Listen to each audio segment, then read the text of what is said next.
Trust the Profits is proud to be sponsored by Game of Silks. Go to silks.io to get in the game. Real ownership, real races, real rewards. We're late. We're here. Welcome aboard, folks. A special Friday night version. Rainy Turfway Park. Riders up Tim in the crib. What's going on, Tim?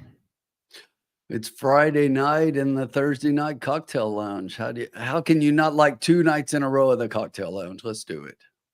For you, it's 2 nights in a row. I'm here making up some time, making up for some lost time, and Tim's gracious enough to put it in twice in the same week here. Hopefully you had some cocktails with your dinner. I'm just easing into a second cocktail here. We have some, what do we have? 6 races left. We got plenty of time to make a bunch of money. Lots. 27 people on instantly. I'm amazed. I had no idea how this was going to work out on a Friday because it's not typical. Right. But, I threw it out there on Twitter. A few of you guys seemed interested, so we'll throw it out there. It's been hot at Turfway. Other than, I guess, last night we had a bad go of it. I heard we were close and all over the place, but in the end, lost a little money. 300 plus 300% ROI is still going to work for 2024 so far, though. So let's see what we can do and make a little money here. Let's go with the same thing. $100 sound fair? Let's do it. $100 bankroll. Start it up tonight. I'll grab that real quick unless you got it, Tim. I don't even know what. You take the night off, Tim. You sit back, relax, and chill out because you drove the ship last night. I'll do it. I'll do the drinking. When I start slurring, tell me I just need to type in all my answers. You start slurring, I'll start cheering for you. That's what it's all about, the lounge. Anybody taking it more seriously than that can, do whatever. Cheers, Cincy. What's up, Trisha? Todd, glad we could give you something to do on a Friday night. Yeah, dude. Grandma in the house early. My daughters are in a little, my younger daughter is in a play this week, Finding Nemo for the kids at home. And opening night was last night, and I didn't want to be the bastard who didn't show up and go to opening night for my daughter's show. So, every once in a while you got to make some, sacrifices for the game. I'm not even sure that's a sacrifice when it's for the kids. No, because dude, that's what we do in the lounge, buddy. It's all for the kids. It's all for the kids. Yeah, oh yeah. But everything we do is for the kids. But yeah, I got a bet here for race 4. We'll jump right in, folks. I'm just doing this. And Tim was a little late to the capping game on this. I've been looking at it for a little bit longer. Tim's going to chime in for the next race. I don't know. There's rumors that Carson may be tuning in from Vegas. There's rumors that there could be a couple other special guests. Who knows? Who cares? We want, if you want to come in and have some fun, we'll do it. Everybody in the chat, we love you. We're going to do this. Watch, though. My first bet, we got a $100 bankroll. Let me put that back up there. Mike Witten, Cincy Radioheads in the house. Kevin Phillips, Todd, right at the wire. Charles B, Grandma, CV. Everybody's here. This is what we're doing. So $100 bankroll. First bet, Tim, and I know hopefully you don't have too strong an opinion against me here, but I'm just going to put it out. I'm doing an exacta box, trying to decide, what do we have, 6 races? Yes. Got plenty. I'm going to start out Don't sweat with an $18 bet. It's going to be an $18 bet, so let's do it. We are going to start either in a good way, or it could be a little bit of a hole to dig out of, which we will. No problem. It's going to be a $3 exacta box. We're going to box 3 horses in this thing. Let me Be guess. the 5, the 8, and the 12. Pretty close. And that is, again, $18 total. If $18 in a race is a little bit too much for your blood, bet it for $1. It's a $6 bet. We are playing with a $100 bankroll, so $18 for the first race seems pretty reasonable. There it is.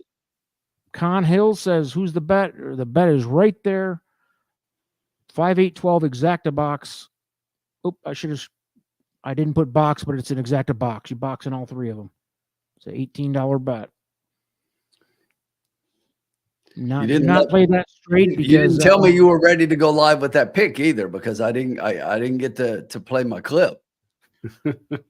Oh shit. Yep. Let me discuss with you about this official bet, Tim, right after this.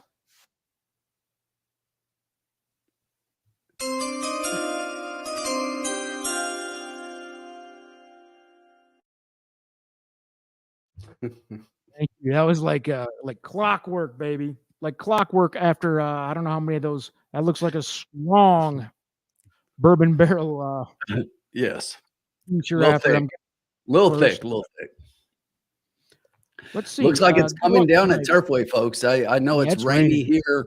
Rainy here, just down the road, just down I-71 from them, but looks like it's coming down a bit. Oh, 5 just through the jockey. And we may have to change up. I missed 5 that. just through the jockey. That's the hottest jockey. And he is off to the races. They will be scratching him. He's gone. 5's gonna scratch, folks. Let's cancel that bet. That's Adam Basquiza, who's been on fire, by the way. He has. He won the last race. For those not keeping track, just got tossed salad. So scratch that 5 from that bet. Scratch that bet completely. Let's see here. Yeah. So by the way, we are going to try to put together a late pick 4 for the kids at home. We'll talk ourselves through that. So for those that were in last night, you know that Adam had a really good night. And so far tonight, he won race 1. He won race 3. Yeah, he's got 2 already. And he was on a horse with a chance. That was my price horse here now. So yes. Now let's take a deeper look. I think you look to the 4 now as the price horse. You know, when you were when I said let me guess, I was gonna guess 4, 8, 12 because that would have been my price. So yeah, let's just do that same exact bet, except we're gonna sub the 4 in for the 5, so 4, 8, 12, and I'll put it up here in a second. Let's do it. And if you're curious, who's on board of the 4 horse? I got just the thing for you. Eventually, my timing's as bad as Tim's was with the bet is in. Well, you said right after this, and I thought you were going to hit it, and then I was like, oh shit, he wants me to hit it. We're very well-oiled machine here, but the jockey for the 4 horse, folks.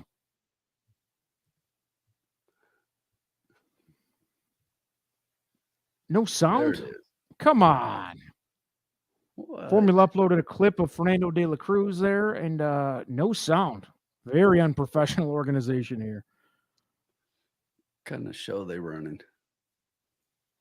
Yeah, we got to get this thing tightened up.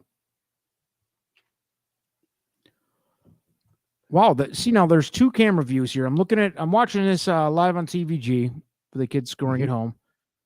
And you got one camera angle, it looks like it's a nice calm night. The other one looks like it's the Vietnam, whatever.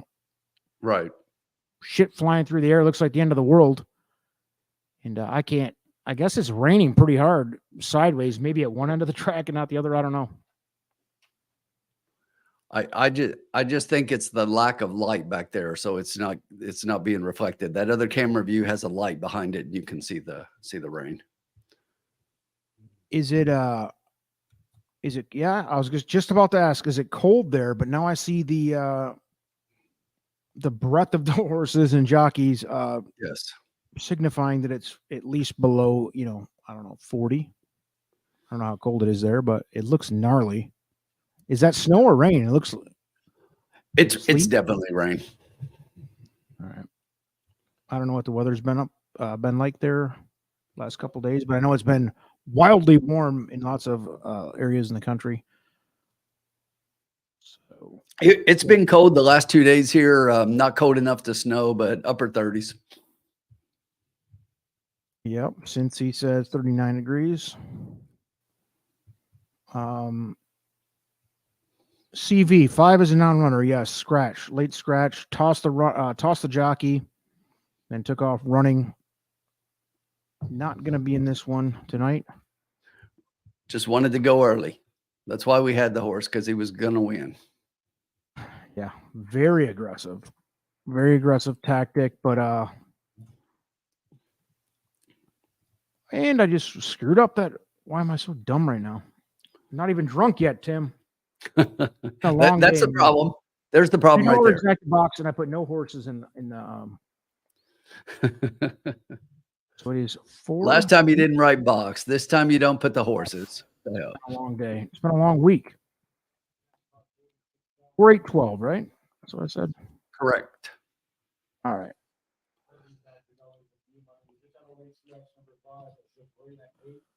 See what I screwed up this time. $3 exacta box, 4, 8, 12, 18 total. I think I got it right for the kids now. Let's go. De La Cruz, Remember Me. On the 4 is 9-1, even after the scratch. The other two are pretty chalky, but we'll see. I mean, it's a big field out here. They're loading them up. Timothy, you want to take the call? You want me to pretend to take? You're much better at calling the races than I am, but I'll give it a go. I don't mind. I got it. Tim's tuning up for his post-retirement second career in. That's it. Somebody said in the chat last night I should be an auctioneer. I'm like, I don't know about that. Yo, seems tough. Yeah, Mike, I'll take the track job. Mike Whitten doing the damn 12 thing. Is in, 12. And the way they go from the outside, it looks like the 11 is going to show a little bit of speed. The 4 to the inside of those two, once a part of the lead as well. 3 is getting a good trip down on the rail. Back up front, we got the 4 Gold Del Mar on the lead right now to the inside, just outside that one. It's Time for a Good Time. The 11 horse just behind those two, a length back, is the 12 horse Blue Eyed Soul. To the inside of those, down on the rail and starting to move forward a little bit, is the 3.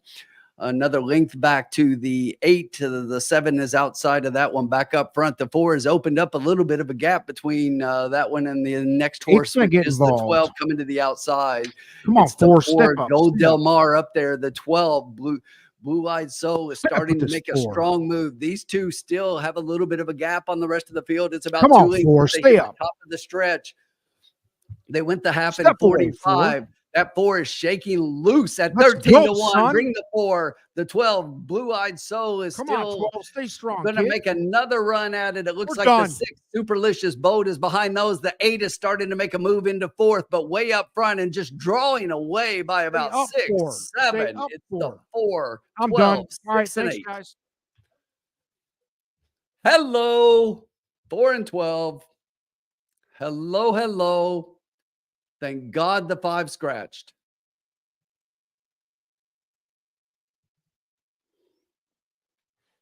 All right. I didn't really leave. That was a fun walk-off, though. Right in the game, right at you with a 13-1 on top. Boom. Probables.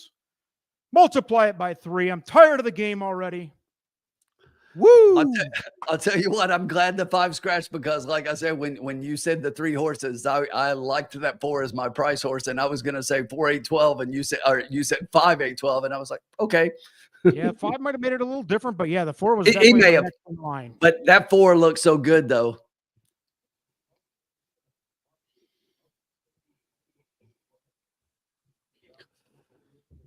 Is there no sound to that clip? Damn it. The Fernando de la Cruz clip. God. That's my guy. If you're new to the Cocktail Lounge, everybody has a favorite jockey somewhere. Everybody has their lucky jockey, their unlucky jockey, this and that. Alex coming in as usual. What are we doing? I was walking off because the first bet I've made all week publicly just did that, baby. What? By the way, the 12 was what? 5-2. I mean, boring. 13-1 over 5-2. Yeah, that's going to be. Hope everybody had it. This is going to be pretty nice right off the bat. Like it. 412 exact is going to pay about 83-1 for the kids scoring at home.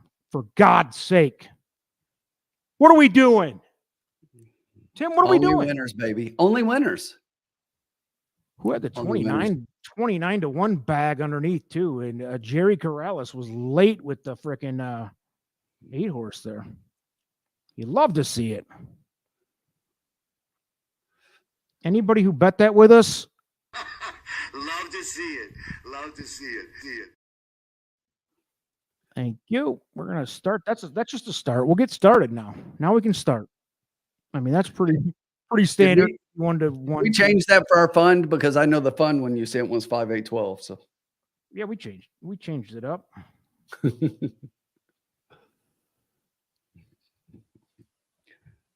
Love to see Gold Delmar, the 4-horse, who I'm going to be completely honest. It was the 4th horse on the outside looking in. That 5 goes out, scratches, tosses Basquise over the fence. Hopefully he's all right. I'm sure he is a tough kid. Moves the 4 into the realm and, becomes the price that everybody loved and needed. We are putting together a late pick 4. I know there's the next race starts the late pick 5. If you guys are wanting to, I'm trying to look real quick. So you take over the commentary for a minute. I'm doing some looking. I got you. See, now this is just me personally. And it's maybe to a fault. I have a much better time building a pick 4 ticket than I do a pick 5 ticket. And yes, whatever you want to say about that, because I think to me personally, a pick 5 ticket forces a single. You have to play a single unless you're just wealthy or whatever. Going deep, unless you're going deep, yeah. Yep, you got a mutual fund. Like we do have a mutual fund. We all put in $50 or $100 a week and a half ago, and we're still riding on it, and we're actually up some. But for me, a pick 4, you can go fairly deep in all 4 legs at a track like Turfway where you see a horse that just did that at 13-1. You got a shot. I don't like being forced to do a single. That's why I prefer a pick 4 versus a pick 5. By the way, I've hit pick 4s in the $10,000 range. It's not like it eliminates you from a big prize. Of course, a pick 5 is going to pay out better. Pick 6 even better yet. But pick 4, I feel like over time, if you do this, say 3 or 4 of those a week, you're going to lose on pick 5s. You might hit for 10 grand once and then lose 79 in a row. And maybe that one time you hit was enough to cover the 79, and that's your bag. I'm more of a bankroll management person who, I like to keep, I don't like to lose 75 in a row. You know what I mean? No, so not a fan. Not a fan at all. Pick 4s. And here's the thing. I'll spend $100 on a pick 4 too, by the way. And I know that's going too deep. I don't recommend doing that, but we had one earlier. I spent $60 on the ticket. It paid $244, and it was pretty chalky. A pick 4 is going to pay, and I've seen them pay as low as $20 and stuff like that. But we had a start with a 3-5. The guys that are in my mutual fund know 3-5, and then like a 2-1, 3-1. So going into the last race, we were like, shit, we'll be lucky to break even. Well, the longest shot out of the race that we had covered, we quadrupled the bet. So pick 4s are a little more manageable to me. That's the only thing. I'm saying all this because I'm not playing a late pick 5. And it's too much of a ebb and flow for me for bankroll. Believe it or not, I'm not an idiot. But that does, Tim, let's get the official payout there. That was on the $18 risk. You got back $251.70, says Cincy. I think that's going to be pretty good for the bankroll. You love to see it. Ursay, love to see it. I love to see it. First race, dude. What are we doing? Come on. I just recorded a video that we'll release tonight, too, about the free preps with Chase, the Wolf of Oaklawn, if you're familiar with his work. It was funny, dude. He mentioned this, and this is something I always say. He said, I'm always guilty of getting too cute with myself, like trying to, and I know, Tim, you do it to yourself all the time. I'm not saying that it's a problem. No, I do. You're right. I do. But you like, and I'm not saying I'm smarter or better than you either by any stretch, because I know I'm not. But he said, I should have played. I like to play things straight to go for the big buck. If I just would have boxed that are, spread a little bit, he would have made a shit ton of money. I can't remember the exact circumstance, but that's what he was saying when he was talking about the Gotham, and that's a wide open race. And he's like, I'm going to out cute myself or something along those lines and try to go for the straight. He's saying basically that he already knows that he's trying to be too smart. And right. I spread. I'm guilty of spreading. People want to call me a chalk player, whatever you want to do. Go after yourself. I don't care. Yes, Mike, you're welcome. Mike is in on the mutual fund. Yeah, please. If you need 401k advice, all that stuff. First things first, though, you give it back to the kids. That's it. You got to make sure that you've got that scholarship fund set up before your own 401k. Take care of the kids. We do have a celebrity sighting. Sean Patrick. MF we need to update that bankroll. Did we do that yet? Yep. Nope, we're doing it right now. Let's do that. It's a lot of math, baby. We got a big profit to see. I want everybody checking in to see that big number. We're right back at it on a Friday. So what did we do? We did 100 minus 18 plus, what was it, 251 or something? It was 251.70. So the updated bankroll for the kids scoring at home is going to be $333.70. Now, here's the thing. There's a lot of different things you can do here. Now, do you be greedy bastard, old greedy bastard, and, start pressing your luck, playing pick fives and stupid shit? Do we do that? Or do we just kind of continue what we're doing? Maybe put an extra dollar onto, like, I did a $3 exacta. Maybe you amp that up a buck, make it a $4 something on your next one. We don't need to go crazy, though. This is what people do wrong. This is why betting is just as important as handicapping. A lot of idiots will win something, $200 profit or whatever, like that last race, $250 profit. Now all of a sudden you're Christ floating on, walking on water or whatever you're doing. You're not. Shut up and bet, bet within your means. Walk away a winner. It's real tempting. I mean, we just turned $18 into whatever, $250, $280, whatever it was. $270. It's real tempting to just go, all right, F it, baby. Let's go. $300 on the 5 to win or whatever. Next race. You can't do that, baby. You got to be smarter. All right. A little bit of discipline and little control. Scott Letty, sure.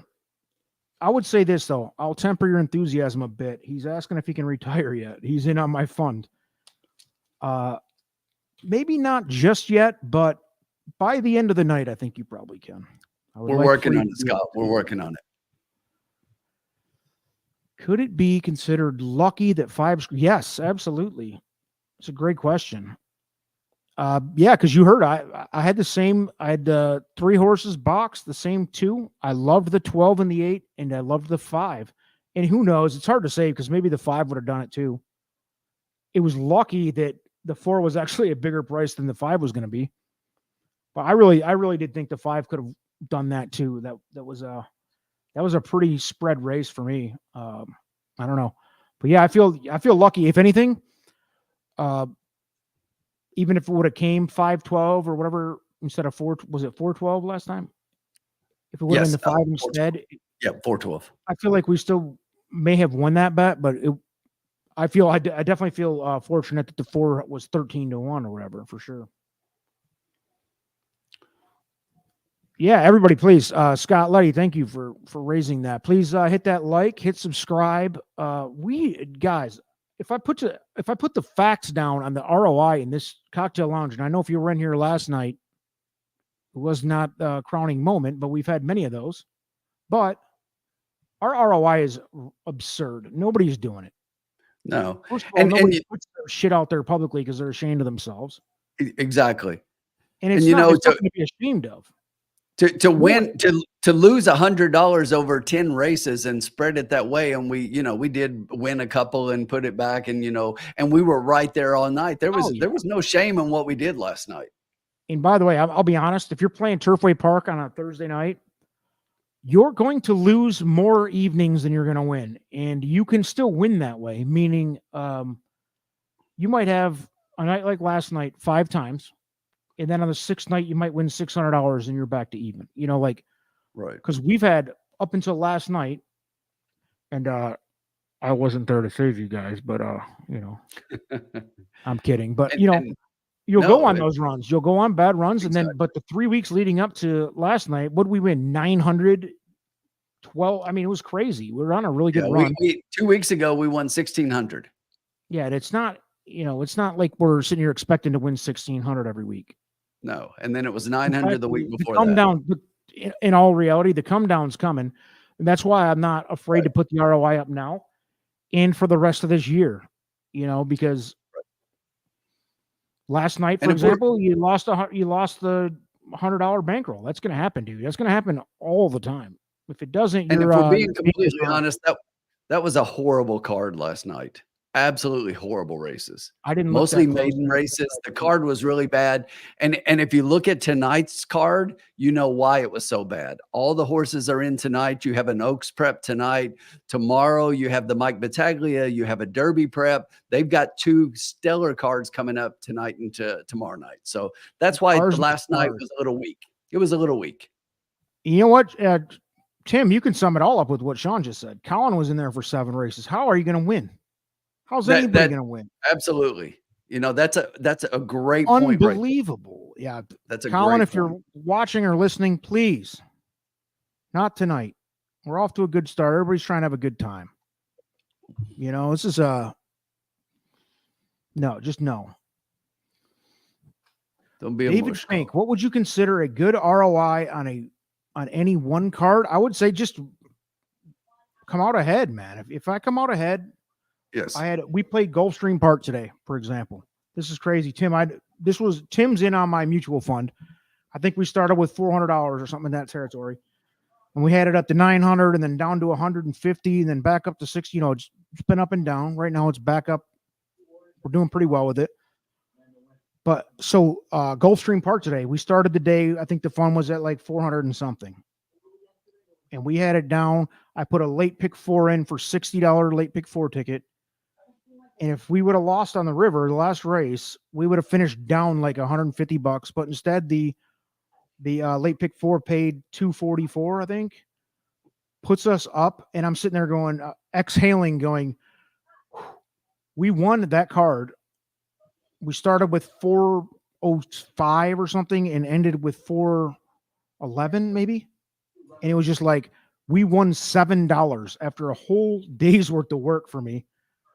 But I'll take a positive outcome anytime. The only thing I would say about that is, like David, to answer that, the biggest thing is to not do. We just started with a $250 winner in the first race. If we come out anything but at least $100 ahead tonight, I'll be pissed. And you know what? You don't want to give it all back when you're up. You need to have a night where we haven't won big up front like this in a while. So now we got to be tempered. Yeah. And Ombre, I think a great point and a great factor to look at when you're comparing ROI is the professional handicappers, the ones at the tracks, when they have a positive ROI, and they typically do theirs based on a $2 wager. So anytime they show that their ROI is 201 for a $2 wager, they're ecstatic. We're like, we're winning, and so any money is winning because most people lose at this game. If you're being honest, if you're being completely honest, most people are going to lose. For 8 years straight. It wasn't until I actually invested myself into this community and got to know people like you guys, and I would give the formula, Matthew DeSantis, people like that, all you guys. You pick up a little something from each other. and you get a little better. And even now, dude, I mean, last night you guys lost your $100, and that wasn't anything other than just being, because there's handicapping and there's betting. Those are two very different things. They are. But Tim, we got 9 minutes, babe. Race 5 before we get too carried away with how wonderful that first race went. I'm 3 legs into the pick 4, so but I do have a pick. I do have a pick for 5s. The race 5. All right, it's a tough race. We are 12 deep here. This is what Turfway is going to give you too, by the way. I got one I like here. Race. The favorite is currently 7-2. You love to see that because that means no matter what, even if you're chalky, you're good. But you want my opinion, Tim? I'm looking at the Trust the Profits formula guide, which put me into that last exacta for sure. I believe it's on the scroll at the bottom. Payhip.com. That you can pick up these charts. They're very helpful, man. I mean, legitimately, in a race like this, though, what do we have? 5 firsters, Tim. So 5 first-time runners. And I like one of them. By far the talent of the field to me is coming back as the 10, who is the current favorite, 7-2. And I like the 11 as well. Can't Jump. That horse is 13-1 currently. Last time out was very strong. You got Abel on board. Abel's been strong. 11's gonna be close to the front, if not the leader. So that's speed kills at Turfway Park most nights. If you're just tuning in, let me see who else I have to include. I have to include any horse with Luan Machado at Turfway. That's the 5 here. Banjo Chris. Shout out Banjo. Banjo's a legend in the lounge. We'll get into that in a minute. But Tim, what kind of ticket are you assembling over there? Do you have a clue yet, or are you still working? We got it. I've got an idea. I have a couple horses I like. So in addition, I do like the 10 a whole lot in this race that you mentioned. I think another one that you really can't leave out is the 3 in here. This is a Brad Cox horse with Axel Concepcion getting up. The horse had 1 race, and that was a decent third all the way around the track. So needed that race coming off a layoff since November. First race on synthetic. This is the second time on synthetic. They bring the horse back. Concepcion gets back up. I think that the 3 is a must play in here. But I'll tell you a firster that I really like in here, and that is the 2 horse. I love the 2 as a first-time starter. This horse is working very well. Those that you can see that last workout on 23 February was a bullet. Best of the day out of 37 who went 4 furlongs, 47-3. The connections here, Jonathan Thomas, he's doing okay, but the thing is they're getting a good weight break of 7 pounds, but Hess is riding really well. Out of 24 mounts for an apprentice jock, you've got 3 firsts and 3 seconds. I mean, that's solid. And the weight break for a young horse like this cannot be overstated. So I think the 2 can get a piece here. I'm stronger into the 10 a little bit. So what I would like to do here is just take a $2. But I think I have my pick, hombre. What are you saying? Hang on a second. I'm with you, but what do you mean you have your pick? Yeah.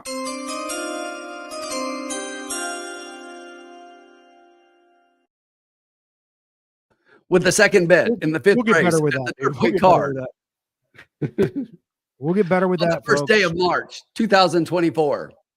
Riders Up selects a $2 exacta key box, 10 with 2, 3, 11. That's going to cost us $12. 10 with 2, 3, 11. We're going to key the 10. I think the Asmussen horse is a bit of a standout. Key box, right? We like 3 exacta key box. 10 with 2, 3, 11. Put it in the chat. Who you guys like? Somebody outside of those 4 horses? My next in line. You know what? I'm right there. I'm fine. I wouldn't have thrown the 2 in, but I like the 2 at a price like that. I feel like you have to have a firster, and if that's your favorite firster, with like you said, the workout times are there. Sarah Hess, like you said, an apprentice jockey. Skiza is on a another firster. The 4, Right. I don't know. It's just a tough race, folks. It is. And I looked at that one. Field. That's another one that we could potentially throw in since we're doing so well, because that's another firster who's working really well. But as I looked at the two, I landed on the other one. But and only because of the trainer numbers here with first starters versus going with Jonathan Thomas, who does a little bit better and actually wins first out, and Christopher Davis does not. He's over. No first time starters. All right, so it's going to be the 10 with the 2, 3, 11. Did you want to add anybody else? Because that is a $6 for $1 piece.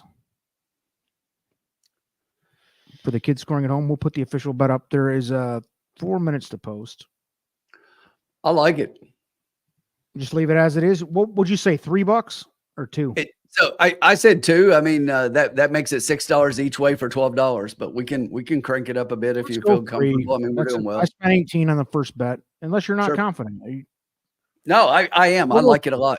I like it too. Those are I had those 3 right up top as well. So Drew Christo is saying, why not just box? Why not just box 2, 3, 10? So we've got one more horse in there. We've got the 11 in as well. If you're boxing 4 horses, that's a lot of money. So basically what we're doing is, because you're boxing every combination if you just box them, and we're saying that we're pretty confident that the 10 is going to be first or second. So why bet all those other wagers where the 10's not even in there when we're confident the 10 is going to be first or second? So that's why you key one. Save yourself some money. Yeah, a standard key, for those who are not familiar with how that works. A standard key means a 10 would have to win. A key box exacta means that the 10 has to win or get second. Has to be involved, though. If the 10 doesn't get first or second, you lose. If the 10 does get first or second, then you have a shot if your underneath horses come first or second with them. But the 10 has to be involved. The beauty of a key box to me is, let's say you love a horse like the 10. He's the favorite. Me and Tim agreed it's probably the best horse in the race. Yes. But maybe one of your other horses, like this 2 Tim likes at 9-1, actually gets up and wins, but your 10 runs a good solid race for second. Now you're even better off than you thought. That's the beauty of a key box versus key. Now, if you think there's a horse that's just going to kick everybody's ass and there's no question about it, by all means, just go with a straight key.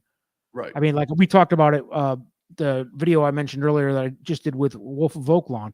Nisos is racing in the San Felipe, Santa Anita on Sunday, whatever. Correct. I'm 99% sure, unless there's something bad happens. Unless the horse runs with 3 legs. Yeah, that horse is going to win. So that's a race where you wouldn't want to key box that. I mean, you're confident you got the winner. He's on top. You have to key him. You're confident you have a horse that's going to show up and most likely be in the mix, like the 10 here, key box. Because you're confident he'll be in the mix, but not confident he can win outright. Bada boom, bada bing. Love to see it. We got 58 people on an impromptu Friday evening in the Cocktail MFN Lounge, baby.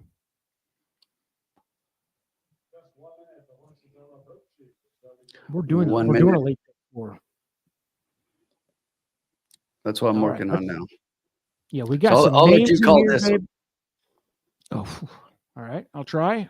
I'm too busy looking at Drew Christo. Welcome in. Why not just box? Okay, that's the one you just were talking about here. Yep. Right.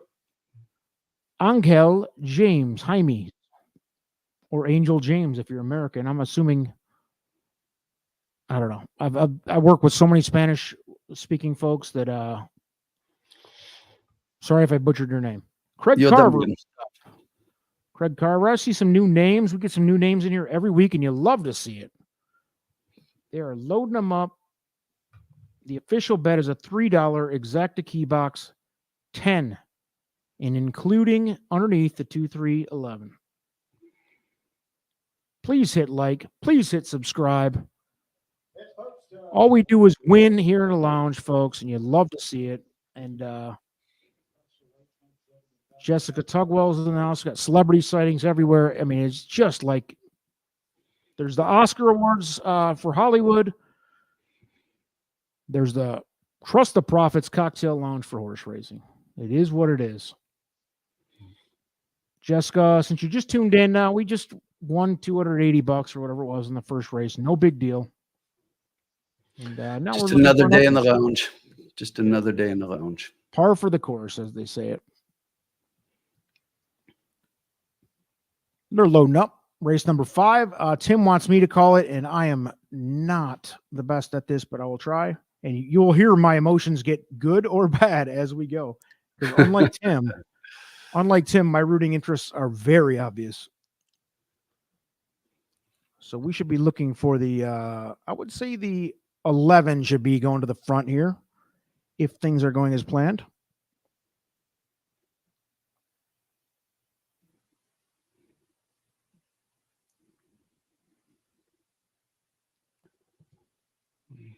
Expect to see the 11 up front, and hopefully we can just hang up in there. I don't know what the live odds are on the 11 right now, but here we go. 11 did not get out of the gate well, but our 10, who is our key box horse, did. So we have the 12 going straight to the front.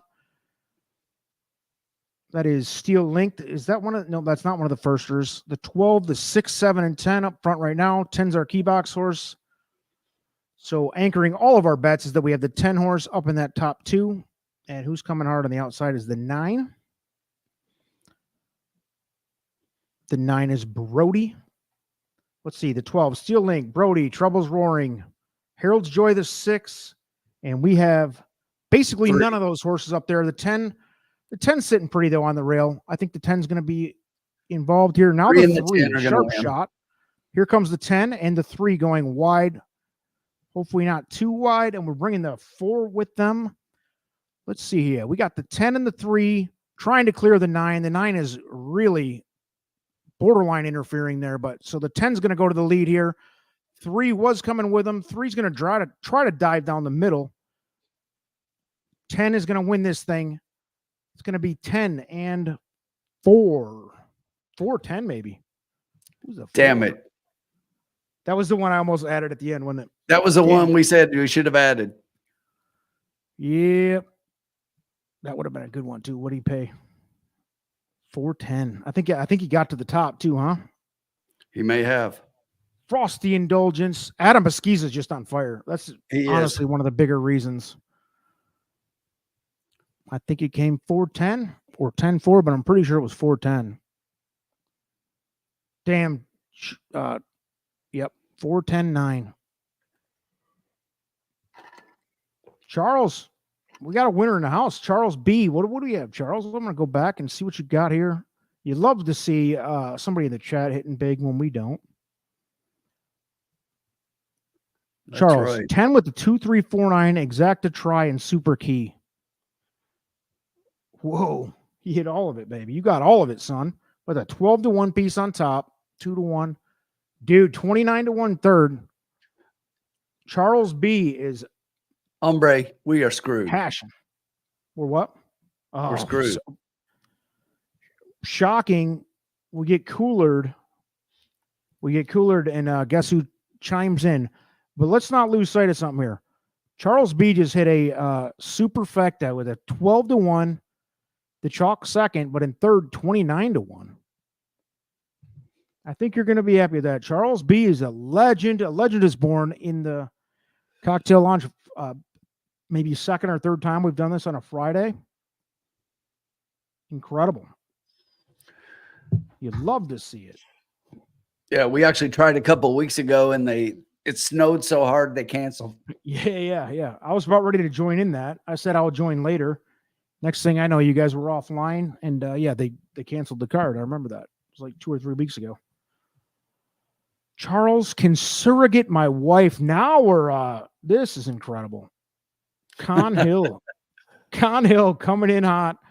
That's the type of chat we love. We love to see it in the lounge. That's incredible. Charles, tell us how you started that race and how you finished it with that bankroll, baby. Nice hit. That's incredible. And you know what I love about the chat? The chat says, it's a timestamp. You got a little timestamp where you can go back and prove it, and yes. We've had a few legends born in here. But I cannot believe. Let me just run it back. Did you box? Did you box 4 horses or 5? Oh, let's see. I gotta see this again. I gotta see the structure because that's pretty incredible to include 2 bombs. Let's see. Yeah, right here. Key box. Okay, so he had the 10. So he got the exacta, try, and super. So he agreed with us on the 10, and the 10 did its job. Right. It's almost verbatim what we were talking about. We knew the 10 was going to be in the mix. The other ones were just we should have added the 4 because we actually said it. If you go back and listen, we actually said we should add the 4. But he had the 9 too, which is really where the money's going to be. No, exactly. The 9. No, I would not have had the 9. I could have had the 4. Nope. The 9 was and by the way, Formula Picks had the 9 nice fifth choice there, or 5th or 6th choice. So not completely out of the realm at 29. I can't wait to see these payouts, dude. I hope your payouts are good there, right. Charles. You love to see it.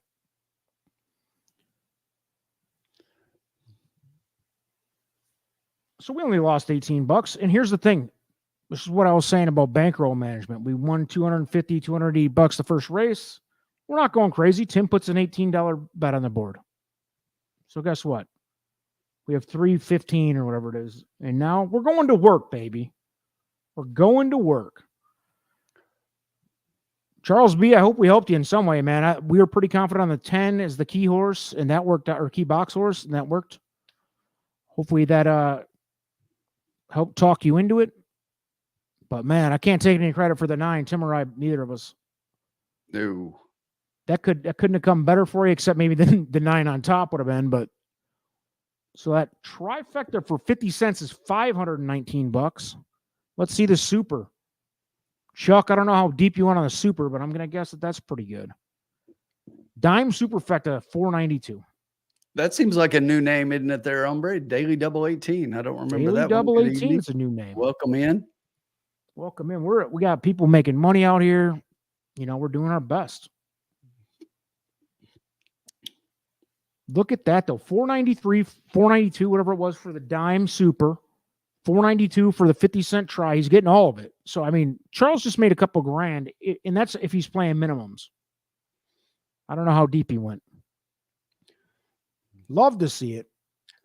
Well, it looks like we're about to hit 60 people in the lounge, but I see we only have 23 likes. So if you would do us a favor, if you're enjoying so far, we're up a little bit. If we've helped you do any of that, hit that like button. Loved seeing 60 people in an impromptu lounge on a Friday evening. It's great. No making money for the kids and trying to grow the 401k. That's it, man. We're trying to get everybody to retirement. Lay on a beach somewhere in Hawaii or whatever, wherever you want to go. Spain, if you're Tim. Absolutely. So we have 4 races left. Fully intend on making more money throughout the night. And we're piecing together a late pick 4. And I don't know, Tim, if you have ideas, send them to me in Messenger. I'm getting ready to collaborate our thoughts, and then we can put the thing out there public if we want, or if you guys want. Absolutely. It's not going to be a cheap ticket, folks. These are big races. I'm almost there.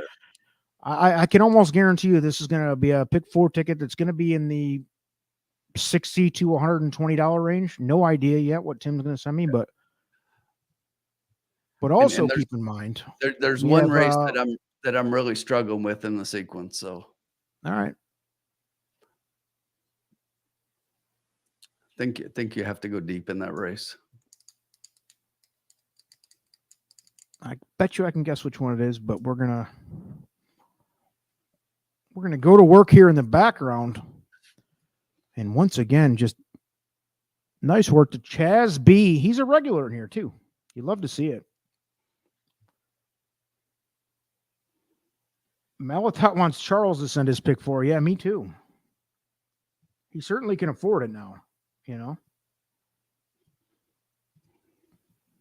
All right. So the late pick 4, if you're scoring at home, kids, race 6 through 9. working on it. So little bit of silent treatment here for you, but we're checking on the chat. We want to, Colin, if you could, please do not recommend or go against any horses for the next 15, 20 minutes. We can't afford it. We want the people to win, and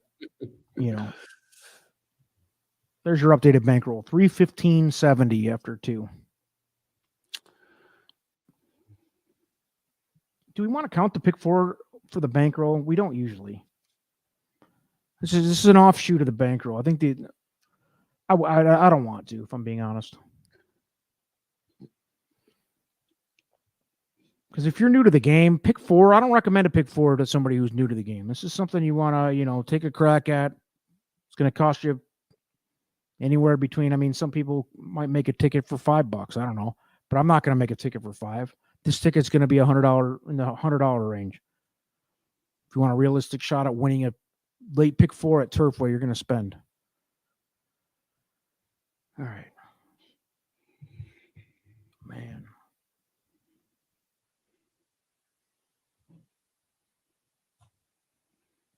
Colin, if you want to jump in and talk while we crunch these numbers, but actually, never mind. No, he's got a history. I'll just say that he's got a history in the lounge, doesn't he, Tim? He does, and when he gets in, his opinions on the horses, he's very biased. So it's hard to take him seriously. He does a good job for a profit, I guess, but. And if everybody's wondering what the heck I'm talking about, that was just a lot of inside joke commentary about some of our videos, mostly directed at me. Yeah, we all get our shade of hatred. It's fun. I love it. And by the way, as I dive deeper into this ticket, $100 might be an understatement. Yeah. Let's see.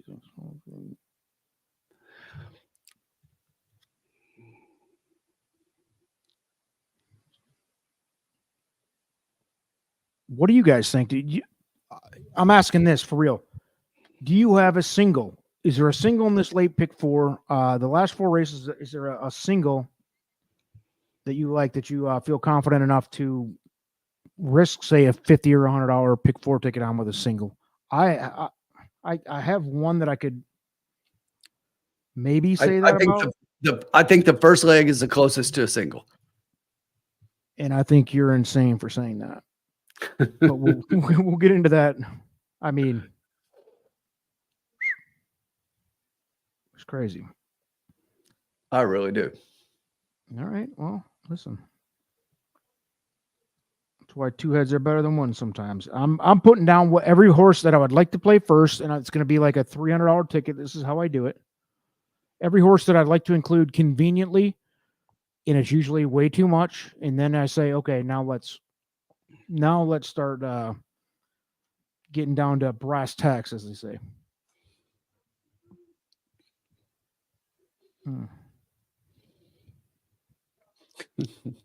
Somebody said get a room. I saw. Thank you.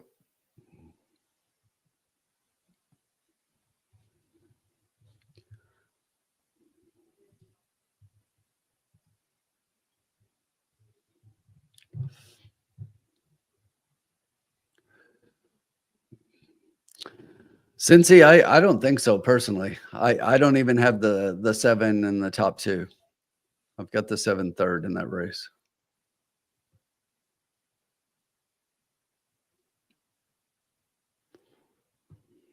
God.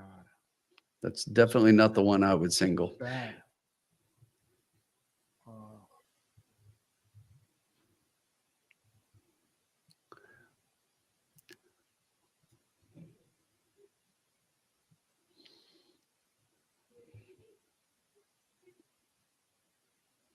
Okay.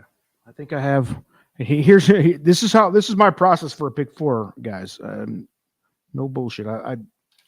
If I included everything I wanted to include, here's how much it would be, and it's going to be embarrassing. but then you start narrowing it down. Okay, who can I safely toss? So if I include everybody I want, it's going to be wild.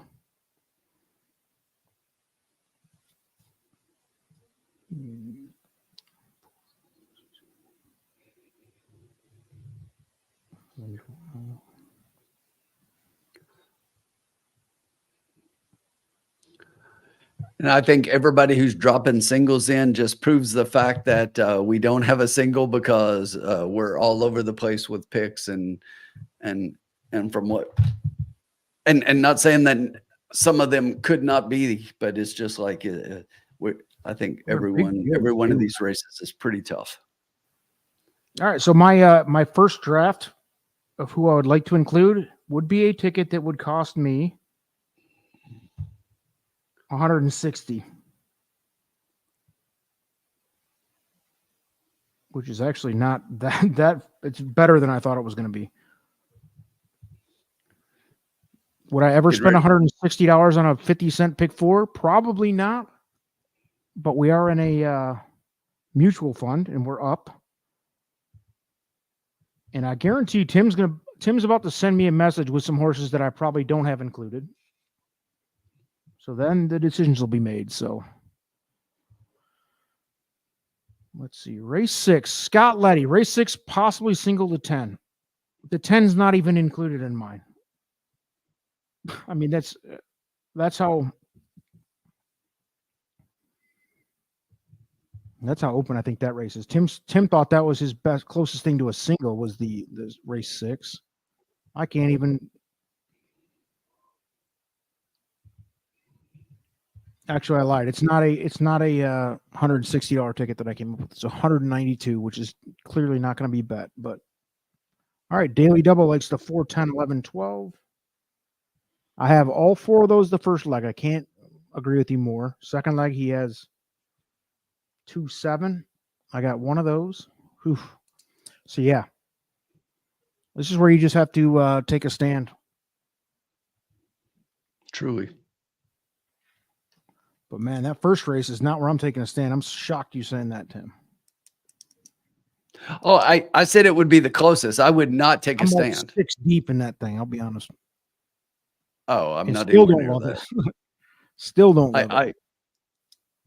I don't think it's maybe that's where I take maybe I trim down when I see what you like. Because if your top couple match my top couple, then maybe I can get rid of some flakes here. Chris D'Souza checking in. Look at this pick 4. This guy's going with like a $12 ticket or something, man. God bless you. God bless you.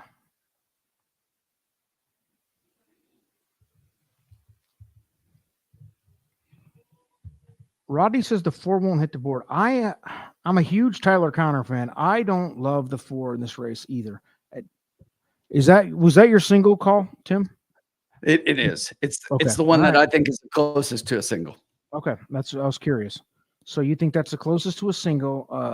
Okay. I do. I would not single in this race. I just sent you mine, and there are 4 I think could win, and this is the only one. If I was like, okay, I've got to single one of the legs to get to where I want to be, this is the one I would single, and the 4 is the one I would single. Look, if you're looking, I know the horse. I have the same. I have the same October. The horse has been off since October, but this horse has definitely run stakes class, really good races. The last one, Belmont at Aqueduct.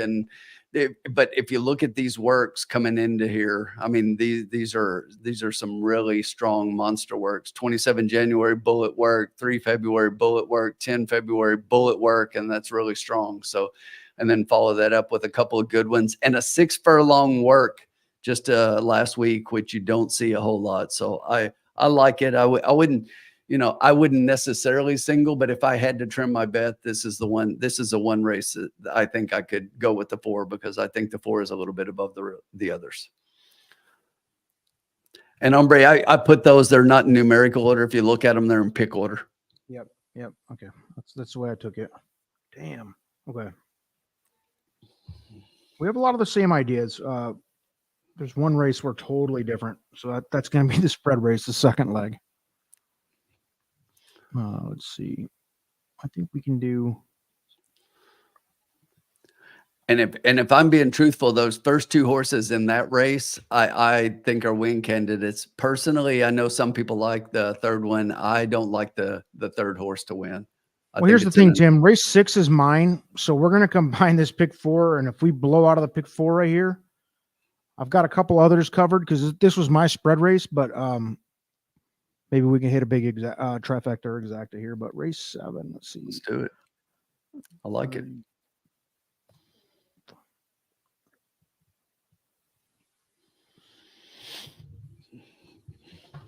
Man.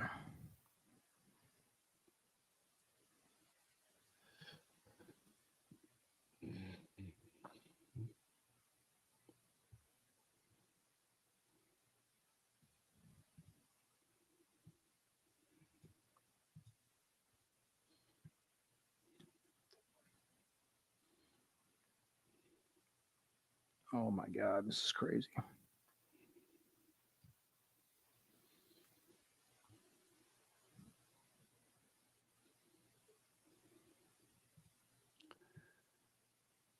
You know, if Rodney, I get it. The horse is coming off a layoff, but if you never bet a horse coming off a layoff compared to the others, then you wouldn't bet lock this weekend and you would lose that race.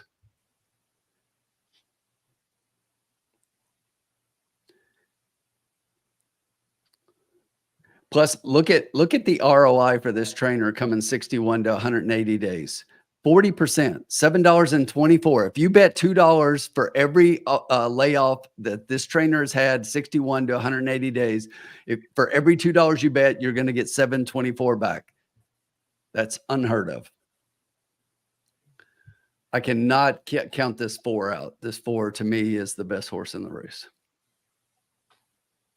You're talking about this race right here, right? Yes. I was just talking with Rodney. He's like, he can't play it because of the layoff. And I understand a lot of, and I look that way about some horses, just that, but there are certain things to me that sometimes you got to look at it and get past that.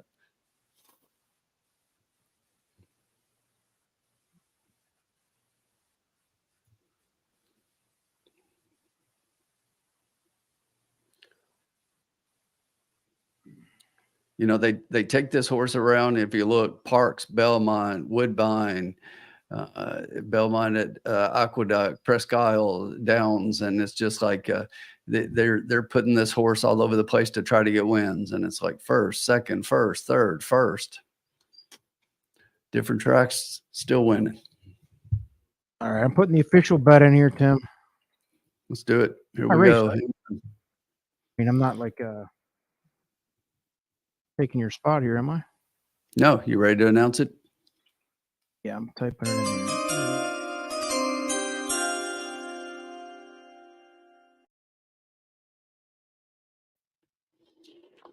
It's coming up. They're making their way to the podium for the announcement. Yeah, we're trifecta box. This is going to be a $46 price. Because I feel like I got to go deep. Boxing the 6 horse up there. 6 has to be in the trifecta. Love the 6. 4 to 1. Top choice for me. I put Tim's 4 in there. I think the 4 is live for sure. It's the favorite. 8, 11, and 12, especially the 11 and 12, big prices that I like. This is a money race. I guarantee this trifecta pays fattening payment coming at you. Whether we get it or not, it's going to be a big payout. I mean, you see it's a big field of 11, 10, and 11. I believe we got 1 scratch, right? No, 2. So 2 and 3 yeah. at So 2 10. scratches. So 10. I'll tell you, if this 13 had drawn in, it makes it a whole lot easier because it's a single. Yes, that would have changed the game. It definitely would have. And by the way, for the kids scoring at home, I'm going to take a lot of shit for this. You ready for it, Tim? I spent on the pick 4. Should I even tell them? Sure. Not even going to tell them. All right, I'll tell. $150 pick 4. Why, you ask? There isn't a true single here. There isn't even a true. I mean, you see, I'll be shocked if the 4 wins here. No offense, Tim, at 2-1. No, it's fine. It's fine. So if any of the other horses win here, I mean, I don't even have the 10. Do we? It's crazy. I think this could be a huge pick 4. Mike Fordella. What I don't like is that the 4 hasn't been on the surface. Okay, there you go. Tim? Well, it hasn't been on Turfway. The horse has been on synthetic at Woodbine. He's 1 first and 1 second out of 2 races.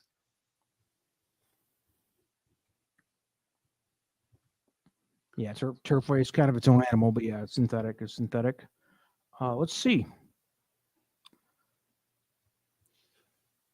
You want the pick 4? I'm going to put it out there. I'm not going to tell anybody to play it.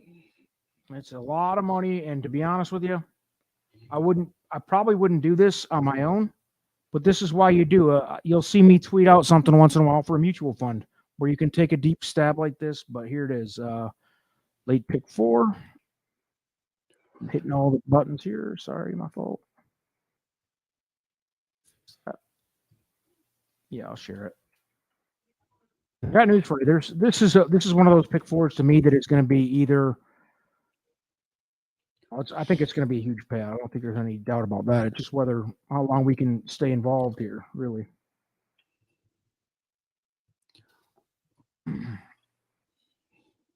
At 3 minutes.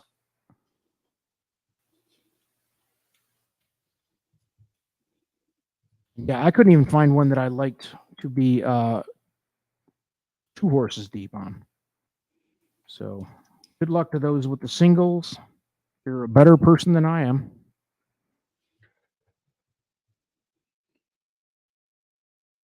This again is why I play with a mutual fund sometimes, where you can chip in $50 or $25 and a shot at something bigger than you could afford to do by yourself.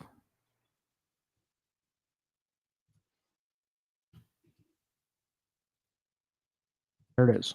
There's the pick 4. 4, 6, 11, 12 in the first leg. 1, 4, 5, 6, 7, and then 1, 8, 9, and then we're 5 deep in the finale. If we get that far along, I feel like it's going to be excitement city here in the lounge. This is not counting against the bankroll.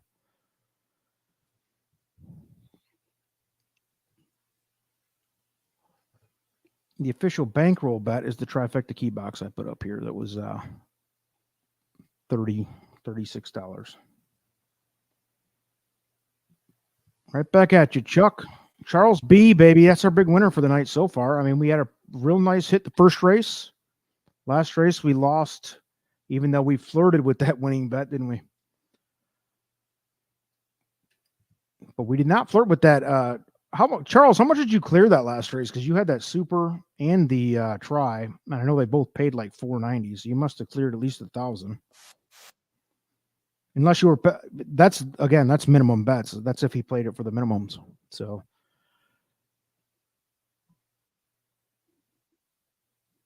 the tri-key, Cincy Radio had the tri-key box. I played it for $1, so it was 36. You can play it for 50 cents for $18. The bet that I've got posted there as the official. So we have 60 plus people in on an unplanned live stream. You love to see it. We got off to a good start. We're hoping to keep it rolling here. Yeah, Charles says he won more than that. He doesn't want to talk about personal. If it's absolutely nothing wrong with that. That's fine. You don't have to share personal business. Uncle Sully, pick 4. He likes the 10 singled here. It's ballsy, Sully. It's ballsy, baby.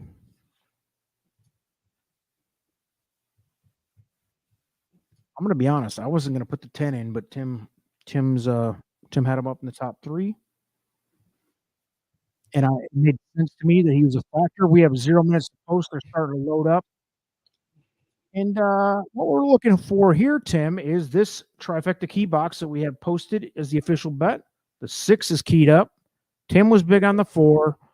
I just want to survive the first leg of the pick 4 because I think, to me, Tim said this was the, I don't know, most potential for a single.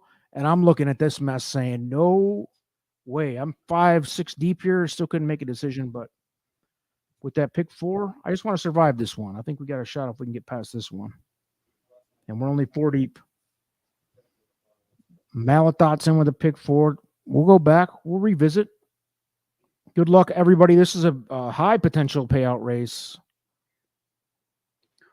Sean Patrick Nolan in the chat, checking in, signing autographs, doing all. All right, it looks like we're all in line and they're off. Pretty good start for the 1 up on the rail. The 5 is going to go outside. The 2 very outside horses know that they've got to get to the front. So both the 11 and the 12 take a big run to join the leaders up front, who right now is the 5 Maxi Superfly. The 1 Figgy is down on the rail. The 11 Falabella is out on the outside, moving now up into second. You've got the 4 back in 4th place, just outside the 1, with the 12 by Countness outside that one. It's another 4 links back to the 8, the 7, and everybody else behind that one. But back up front, they went to the quarter in 24 with the 5 Maxi Superfly still holding on to a 1-length lead. You've got the 11 Falabella just outside that one at 12-1. The 1 Figgy at 35-1. Still the rail trip hanging on. The 4 Living Magic is starting to make a little bit of a move to the outside of those. The 12 is still hanging tough. But up front, the 5 Maxi Superfly doesn't want to give it up. The 1 Figgy is really starting to make up some ground at this point, though. The 4 is going to take the inside trip and make a run at the leaders as they head into the top of the stretch.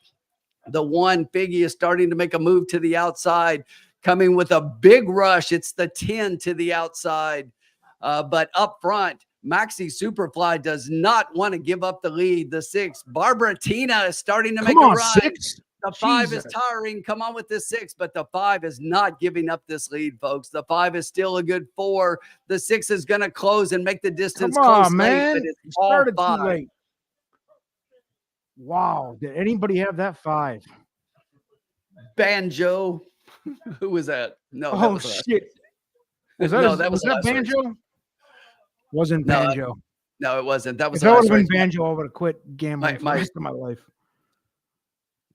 23-1 piece. Did anybody have it? Walter Rodriguez for Eric Foster at 23-1. Sorry, no way. I told you, Timbo, that race was man. I had that 6. The 6 was my key horse. 9-2. Huge run at the end. The horse started too late. He was in a different zip code when he started going. He was. 5 stocks that he had the 5, but missed the exacta. That sucks, man. That's and it looked like 4-10 behind those 2. And we had the 4-10. Yeah, we were all over except that 5 just beat us up there, baby. What are you gonna do? Good grief. David said we rated it 4th overall. I'm assuming he's talking about the 5. Yeah. We had the 5 9th out of 11 or whatever that was. I mean, so I didn't see it at all. That was a race where I said I went like 5 or 6 deep and still didn't feel great about it because it was pretty balanced, man. I could have gone 5 horses deep and still not hit the 5. Yeah, I wouldn't have got there. So good work to those who had it. That's 23-1 reward for you. It breaks up our freaking $100 plus $150 pick 4 already, so that sucks. But ouch. Yo. You know what though? What did we spend on that bankroll? Let's update that real quick. 36. The official lounge bankroll still looking pretty. We're not going to do anything crazy with that. First leg, baby. I knew it. I was like, man, I just want to survive the first leg, dude. Exactly. Well, you can't win if you don't win the first one. Maybe we run back to late pick 3, chase it down once, Just one time. One time for the kids. 23-1 on top to start out the late pick 4. Kevin Phillips, you said it, baby. I'm telling you, dude. This is like the 15th night or a week in a row at Turfway. Yes. Speed usually kills. I mean, you'll see it once in a while. If there's a real dominant closer, they can do it. But in a race like that, that horse got out, got brave. Speed seems to be better though in the routes. To me, it's like it always seems like speed holds better in the mile races than it does in the shorter races. Yeah, it's just because like that 6 was trying to close from literally a different area code, zip code, whatever you want to do. The horse was way back. The horse was running 10 miles an hour faster than them. I saw him coming. I saw him coming when you were calling the race going into the right. You know, the quarter pole. I'm like, the 6 is literally running 10 miles an hour faster than them, but he was so far back. And that's I mean, good on you. If you had the 5, baby. I wish I would have freaking clear. I wasn't going to get there. Neither of us were going to get there, unfortunately. No. Can't no mistake, no delusions of grandeur there, folks. We did have the 6, 4, 10 and everything, but what are you going to do? That 6 at 9-2 would have looked sexy and heading into the late pick 4. But so the updated bankroll is going to come off as 2, wire to wire. I just heard that in the background here. Pretty significant. Actually, a lot of people would say that's gate to wire. That makes no sense. Wire in the beginning. Makes more sense, babe. 297.70. I'm sorry, 279.70. Dyslexia kicking in with my second cocktail. That's all right. We're going to pick it right back up here.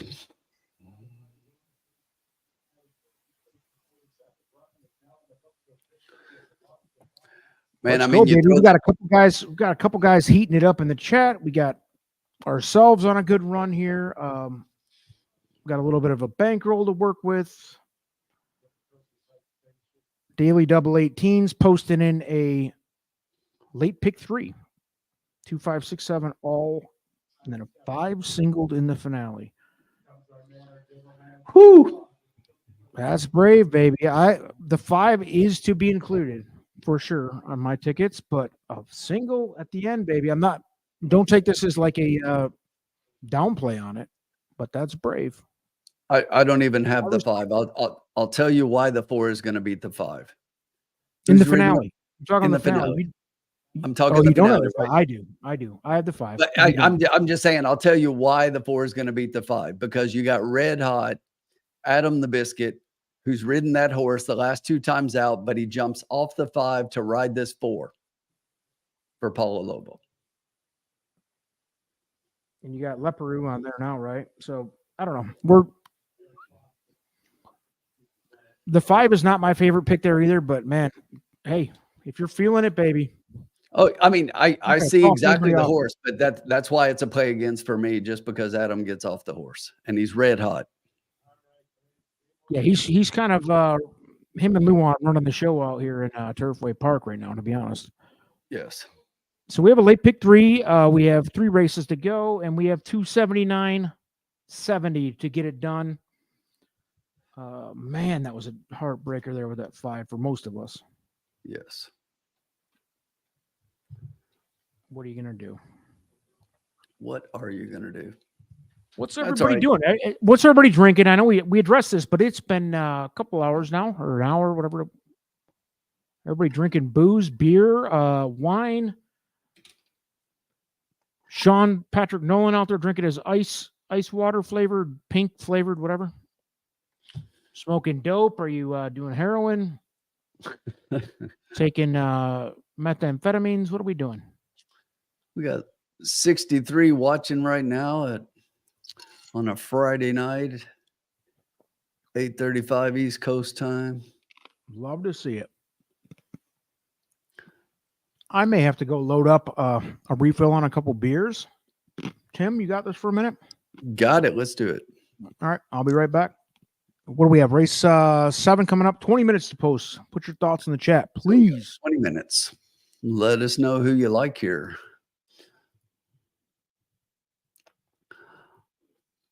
Crevassier, a Bloody Mary. That's more like breakfast. How many food groups are in your Bloody Mary, though, Mike? That's the question, because I mean, it has gotten crazy. Is it just me, or has it gotten crazy everywhere you go with the amount of food people are putting in Bloody Marys?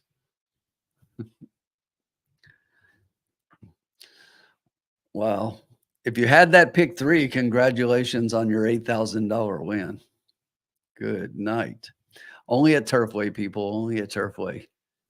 you'll see those every now and then everywhere else, but here it seems like it's just on the regular, and that's why we love it.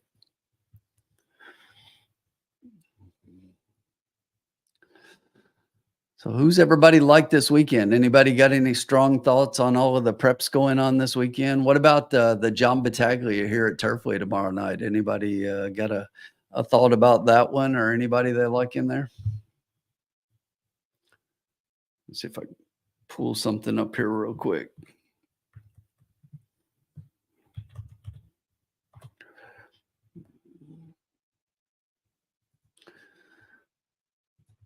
But really good racing. And if you did not hear the prep for Santa Anita, they are moving that from Saturday to Sunday. They've had so much rain out on the West Coast, and they've lost a lot of racing days out at Santa Anita, but they're hoping to get that in on Sunday now.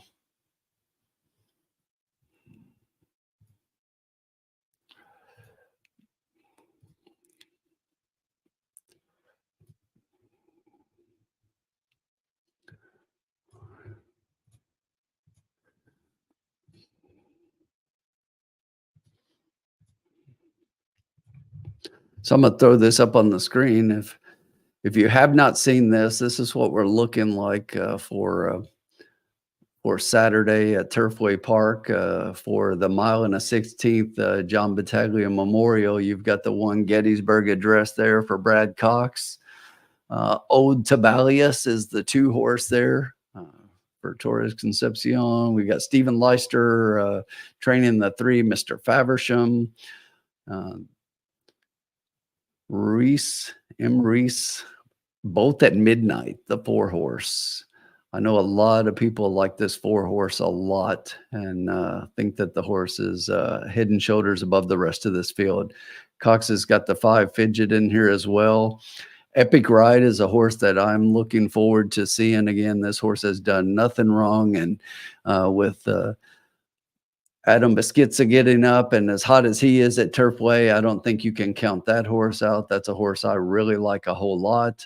Blue Eyed George there, the 7. You've got the 8 Breakout, 9 Mission Ready, Good Bali, the 10 for Rusty Arnold.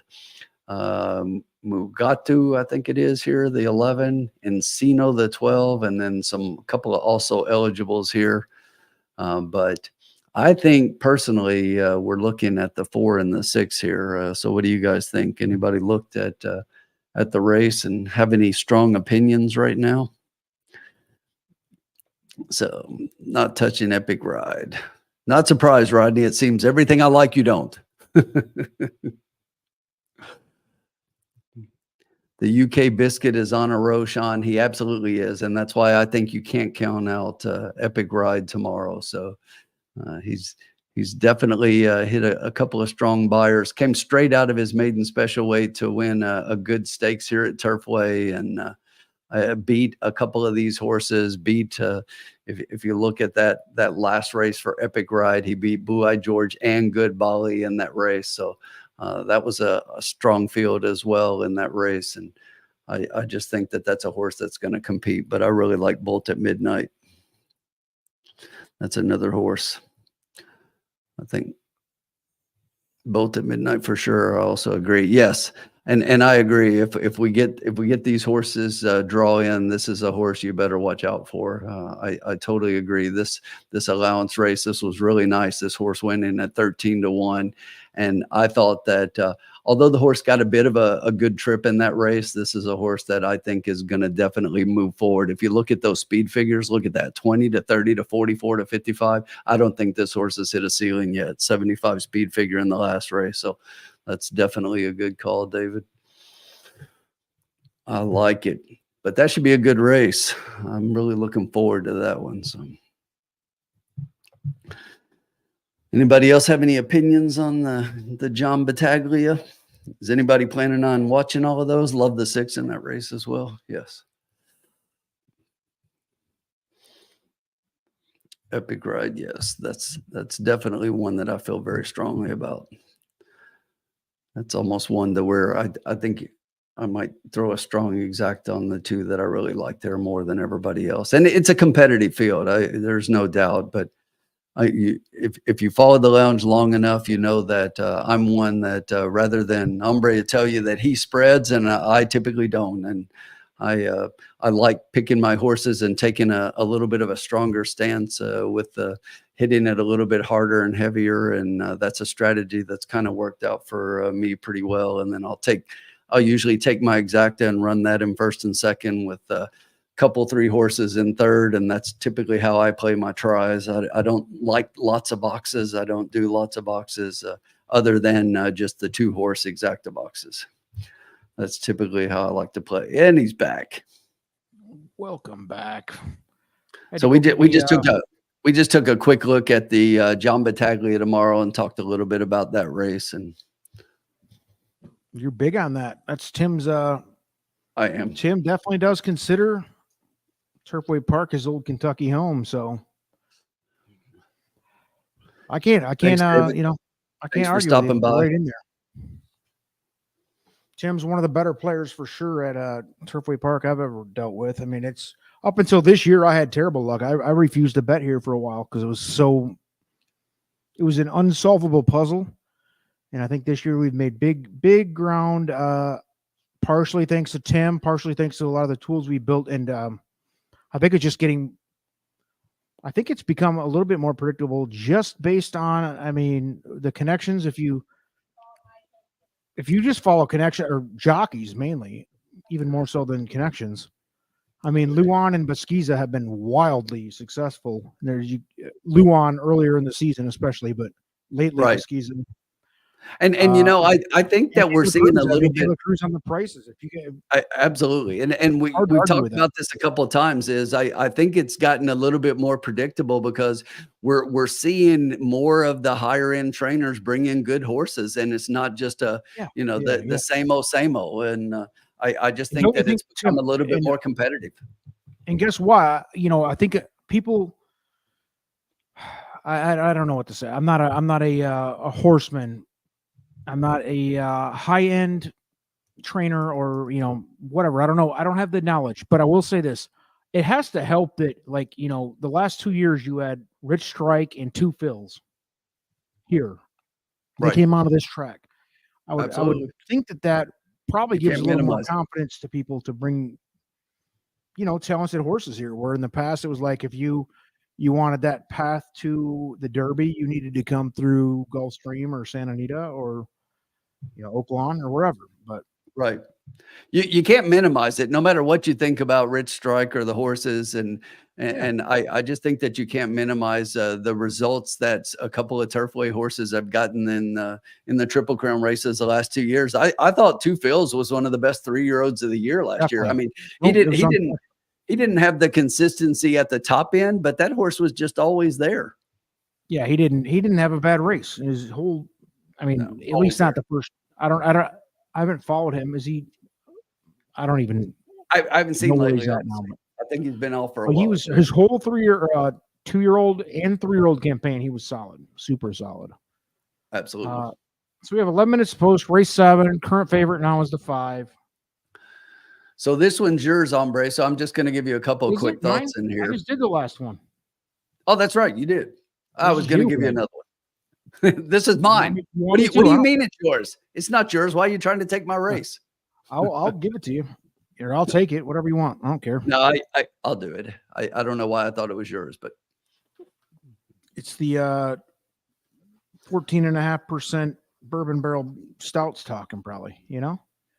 Oh, 2 Phils retired last summer. That's what I thought I remembered. That is right. Great horse, though. That was a fun horse to track through the prep season last year. He was awesome. Despite the fact that the name is grammatically incorrect. It was, yeah, that was a fun one. It was a fun one to deal with me. I'm a grammar Nazi. Matthew DeSantis is a freaking, higher education professor. We're both sitting there going, "Oh, this is horrible." But the horse turned out to be Matt's favorite horse of the year, I think, last year, and I loved him too. I did as well. And you love to see a horse come out of a track that you don't normally see. Sean checking in as well to make sure we know that 2 Phils was retired. There Thank you, Sean. And if you're Mouth, I coming to just beat you Keeneland, the punch to remind us. if you're coming to Keeneland for Bluegrass Stakes weekend, Sean will be out there signing autographs on the front stretch. $100 a piece. It's a cheap price to pay to get to meet a legend. Pay me. I'll be collecting the funds. I'll make sure that that all of that gets to Sean. Yeah. But just pay me before you ask him for the autographs. If you want a picture, it's $300. And I don't feel like that's a steep price for what you're getting there. It seems Not like at a good all. return. 9 minutes. Late pick 3, by the way, Tim. Running it back for $1 pick 3. Let's do Feeling it. Let's do it. And so race 7, I'll give you my opinion real quick. Sure. If you don't mind. This is the shortest field of the second half. Only what, 8? 8 horses. 8 horses. 8 horses, no scratches. Surprise, surprise, pretty balanced. I like the one. Big, actually. And I noticed, spoiler alert, Tim didn't have him in his pick 4, but I like the one. De La Cruz, one of the hotter jockeys out here. Last time out, I think the one's probably had the most impressive last out, if you're big on that. But I also think he's got this. This is my inner debate with him. I think he's the best bang for the buck at 9-2 right now, and I think you might. I guess Caitlin and Scott Shapiro probably not helping my cause by having him first and second on their book, but he was 10-1 morning line, right? So they're betting him down. People are seeing what I'm seeing a little bit, I guess, but he's a closer. That's the only thing I'll warn you. It's a closer, and closers, we just talked about it. So I like him. 4-1 now. He's my top choice anyway. But also the 6 and 7. And toss me the 4 inner reach. I don't have huge opinion. This is another. These races are not easy. This is why I spent $150 on a late pick 4 that's already broken. So right now, again, the favorite is the 5, who I didn't like at all. But Tim, where are you at, man? Let's start talking here. Well, I mean, the funny thing is, the 5 is the horse that I had on top. I like the 5 here. I like the connections here. I like the work coming into this race. I think that's really strong. That's something I look at. This is third off a layoff, which is another angle I love. The horse did great in the second race, and I always look for a step forward in third off a layoff. So I think the horse is going to be even better here. And if you look at that 70 speed figure in the last race, it is the best last race speed figure, which is always something I track. So if the horse steps forward off of that, I don't think that they catch this horse. It's going to be speed. This is another mile race. This is your speed horse. Speed has been holding on the front end. So I like the 5 a lot. The 7 in here is a horse that I know a lot of people like, and I do not like the 7. I am down on the 7 a bit. I think maybe third place at best, but I am not a fan. And this is another one of those trainer angles that I always play. Jeff Hiles has not won a race yet, and he is not winning here. Now now I just said that. Now he's going to prove me wrong, like happened last time. It's an underneath horse for me too. I've got him in I had him in my pick 4, but right. Alex, the 3. you're supposed to tell anybody about this. The 8x10 glossies are very rare. Yes, the 3 Maynard is a horse I really like at a price in here. I think that the connections here, Karen Whittick is 3 for 12, winning at a 25% clip. The 2 of these jockey trainer combo, when they get up, they've had 9 races together and won 22. The ROI for that is $5.54. So if you're winning on those, that this horse typically wins at a price. So 1 first off a layoff last time out, and now we've got a new trainer here, second off a layoff. So I just like the connections here. And I think this is a horse. I don't think it's a win candidate, but I think the 3 is definitely a horse that can get a piece at a price here. And I do like the 1. The 1 is another horse that I like. Brad Cox, Gabe Corrales. going into this year, I looked for Gabe to be doing a lot better than he has been so far. Luan has just kind of put him to the back burner. Sean and I talked about this a little bit last night, but he is another rider who has typically done well at Turfway, so you can never count the guy out. And this is another horse that I think is a win candidate. So we've got a few here. It's just figuring out how we put all this together. What's that? What about the 2? You know, the thing about the 2 is, and go ahead. No, it's Pesquisa who's on fire, first of all. Right. And no, the 2 here. Yeah, race 7, the 2. He's right. Am I reading this wrong? What's that? Oh yeah, Cool House. I'm sorry. So Cool House.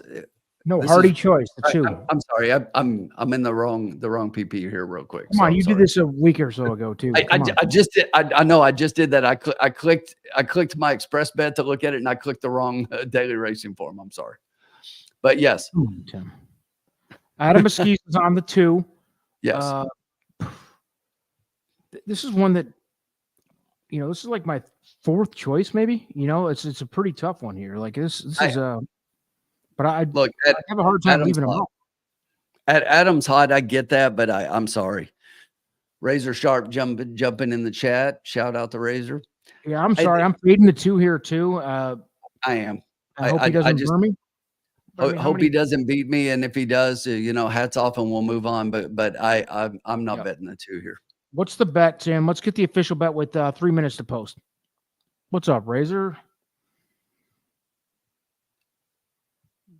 Alex likes the 2 with the 1-6.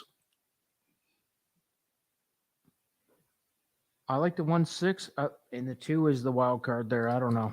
The horse. I mean, Pesquisa's the man, especially on a price horse. But potentially being overbet here because of how hot he is, recency bias thing. But I don't know. I'm not gonna talk you off the 2 right now. That's for sure. He's winning everything. What do you got, Tim? I'm putting it together. 1 second. No rush. We got a little 2 is your winner, says Angel. Wherever you're at in the world. Where are you from, Angel? Talk to me, baby. That's a new name this week, I think. Bill Rogaines. Any thoughts on Fountain of Youth? Yeah, baby. We touched on it a little bit. We'll touch on it right after this race. How about that? Yeah, I got some thoughts, man. I think it's a good race. I think to me it's the most clear race of the 3. Actually, let's not even count the San Felipe, whatever. The Gotham is wide open. So out of the Gotham being wide open, I think the Fountain of Youth, for me, I'm leaning heavy one way, and it's only going to change if the betting public makes me change. But we'll get into that in a minute. Interested to hear everybody's thoughts on that too. That's a good race. 2 or 3 of the better horses in the country in that one. All right.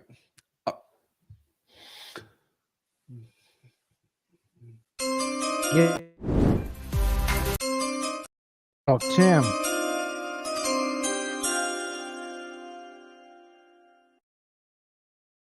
That was my mouse. My mouse goes spastic sometimes, and I hit it once, and it was just all over the place and going back and forth. And it was just like, I think I need to charge my wireless mouse. That was incredible. I loved it. That was funny. All right. So we are going to bet. We're going to put a little more money on this. We're doing okay on the bankroll and everything. It's not huge, but we are going to bet a $4 exacta key box, and we're keying the 5 with the 1, 3, and 7. And I just think that those are the 4 horses in this race. But I do think the 5 is getting a piece of this. I know it's a favorite. I'm not crazy about that. But as I handicapped the race, I really had the 5 ahead of everybody else. Key box, right? Exacta key box. 5 with 1, 3, 7 for $24. $4, a $4 base for 24.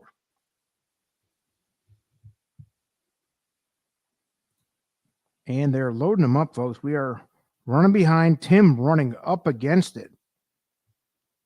But that's a $24 bet. And they're loading them up. Tim, if you want to take the call here, this is race 7 for the kids scoring at home, and the bankroll is good. Things are good. Almost and the 8 is loaded up, and away they go.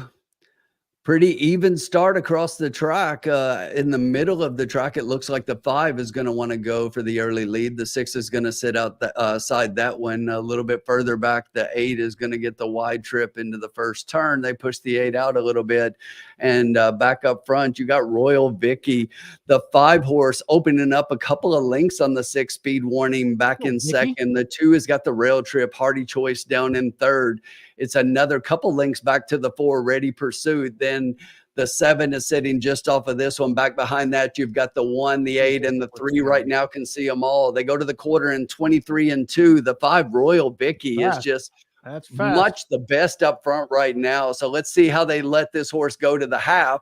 They are starting to close the gap a little bit. Hardy Choice on the inside. Speed warning just outside that one in second and third. Royal Vicky still looks well in hand and comfortable up front, although the 2 horses behind are closing. Here comes the 2, Hardy Choice, behind those, starting to make a run on Royal Vicky up front. The 6, Speed Warning.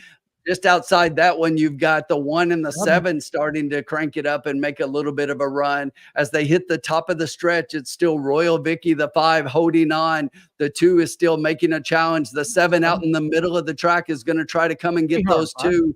The 5 on the rail trip is still holding on, and now the 2 puts a nose in front. Just in between those, here's the 1 horse. The 1 is going to get to the lead. The 2 is fighting back. It's 1 and 2, 2 and 1, 1 and 2. The 2 puts a nose in front. The 1 at the wire. The 7 gets in third, and the 5 is distant fourth. The Schizo. Adam is killing us. Adam is killing us. All right, let's see. My guy was going crazy in the chat here. Right at the wire. 2 at the 1-6 key box. I think you got it. I think you had it. Oh, it was definitely a 2-1. Oh yeah, for sure. 2-1-7. 2-1-7 in that order.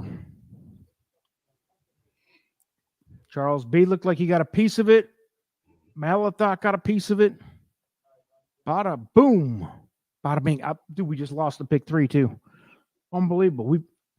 I'm sitting there. I almost added him, and I'm like, at 7-2. Man, how deep are you going to go? I was already 3 deep in this race, or whatever I was. Like, I'm not adding a 4th. You saw it. The horse ran. They let the 5 get way out, and when you see that, the 5 faded out, obviously. But I mean, you can't let a horse get out a quarter mile and then start closing. That's exactly what happened last race too. Exactly. Tactical. I knew that was the 5 was going too fast. I was worried about him, but I thought he might be able to stay up for second.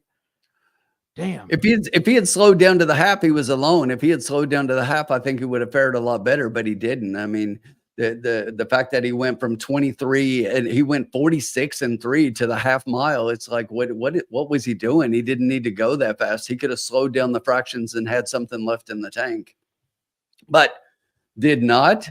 The 2 and Adam gets up. What's that? Is the guy's 3rd win of the card, 4th win of the card? I think that's 3rd minimum. What'd you guys cash, baby? You'd love to see it. I don't know. What did we lose there, Tim? $30 or whatever it was? 24 bucks. We got 2 races left, and the bankroll is well intact. Hakuna Matata. That pays for the wonderful phrase. He's got 4. He won race 1, race 3, race 5, and now race 7. So he's won every odd race. So pick him in the 9th. Exactly, yeah. What else we have? Bobby D says his first win. Bobby D, welcome in. I know this is impromptu. Bobby D's always in on the Thursday night lounges. Good to see you. Jorge Arriaga. Sorry. Welcome in, Jorge. Race 6. Who won? Race 6? I don't know. Race 6. Race 6 was the 5 Maxi Superfly over the 6 and the 4. Yep.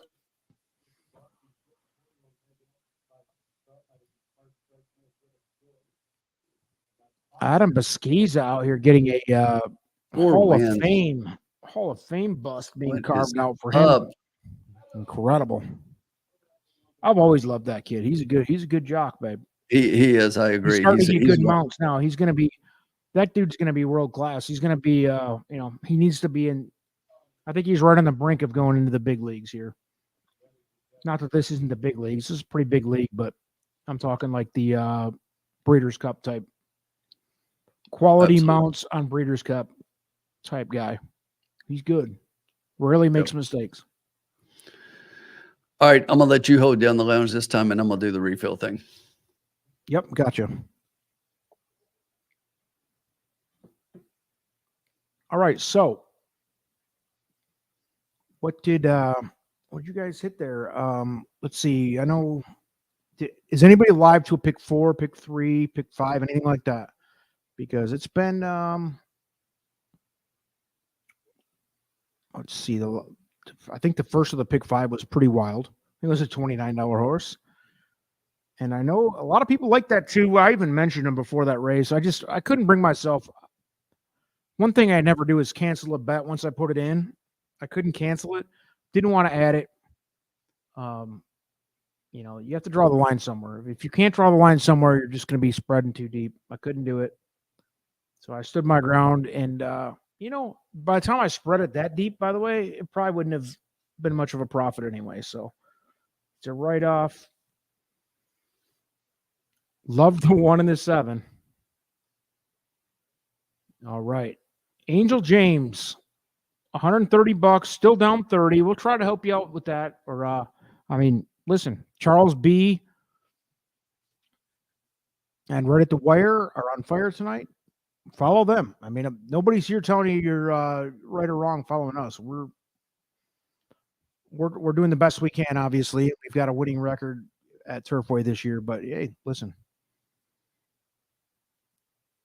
Tonight, we are only up with the $100 bankroll. I'm going to update it right now. As a matter of fact, we lost 24 on that one.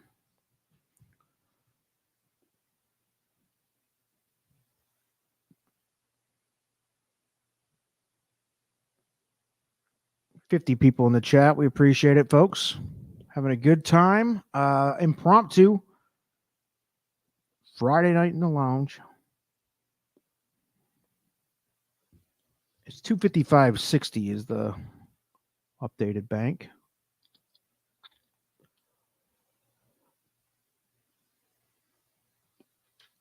$255.70, whatever.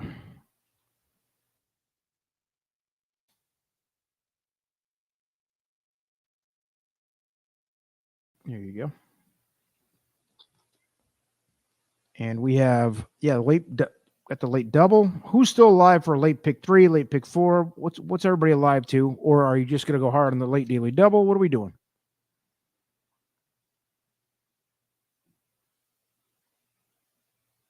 That's what I asked right at the wire. I was trying to. Angel or Angel?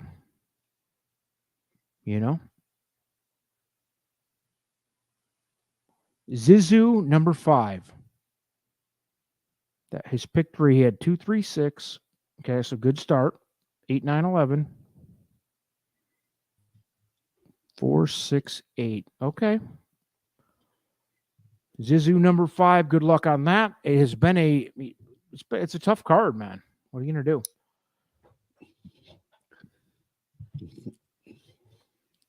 Shout out to the Miguel Cabrera jersey. One of the greatest bats in the history of the game. Underrated because he's right-handed. One of the greatest right-handed bats in the history of the game, for sure. A legend in Detroit Tigers history, which, maybe not the greatest team ever. Shut up, Sean Nolan. I know where he's going to go. Torrey Hunter flipping over the wall. We'll do the whole thing if you need to.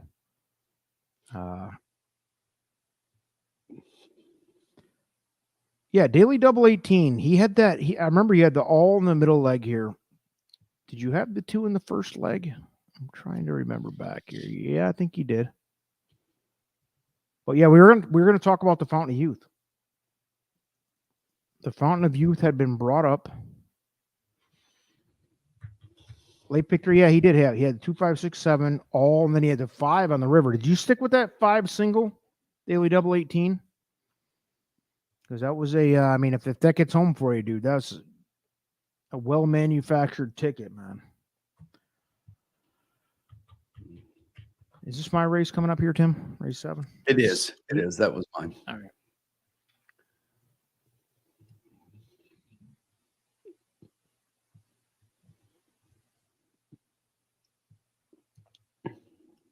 So what were you going to talk about the Fountain of Youth?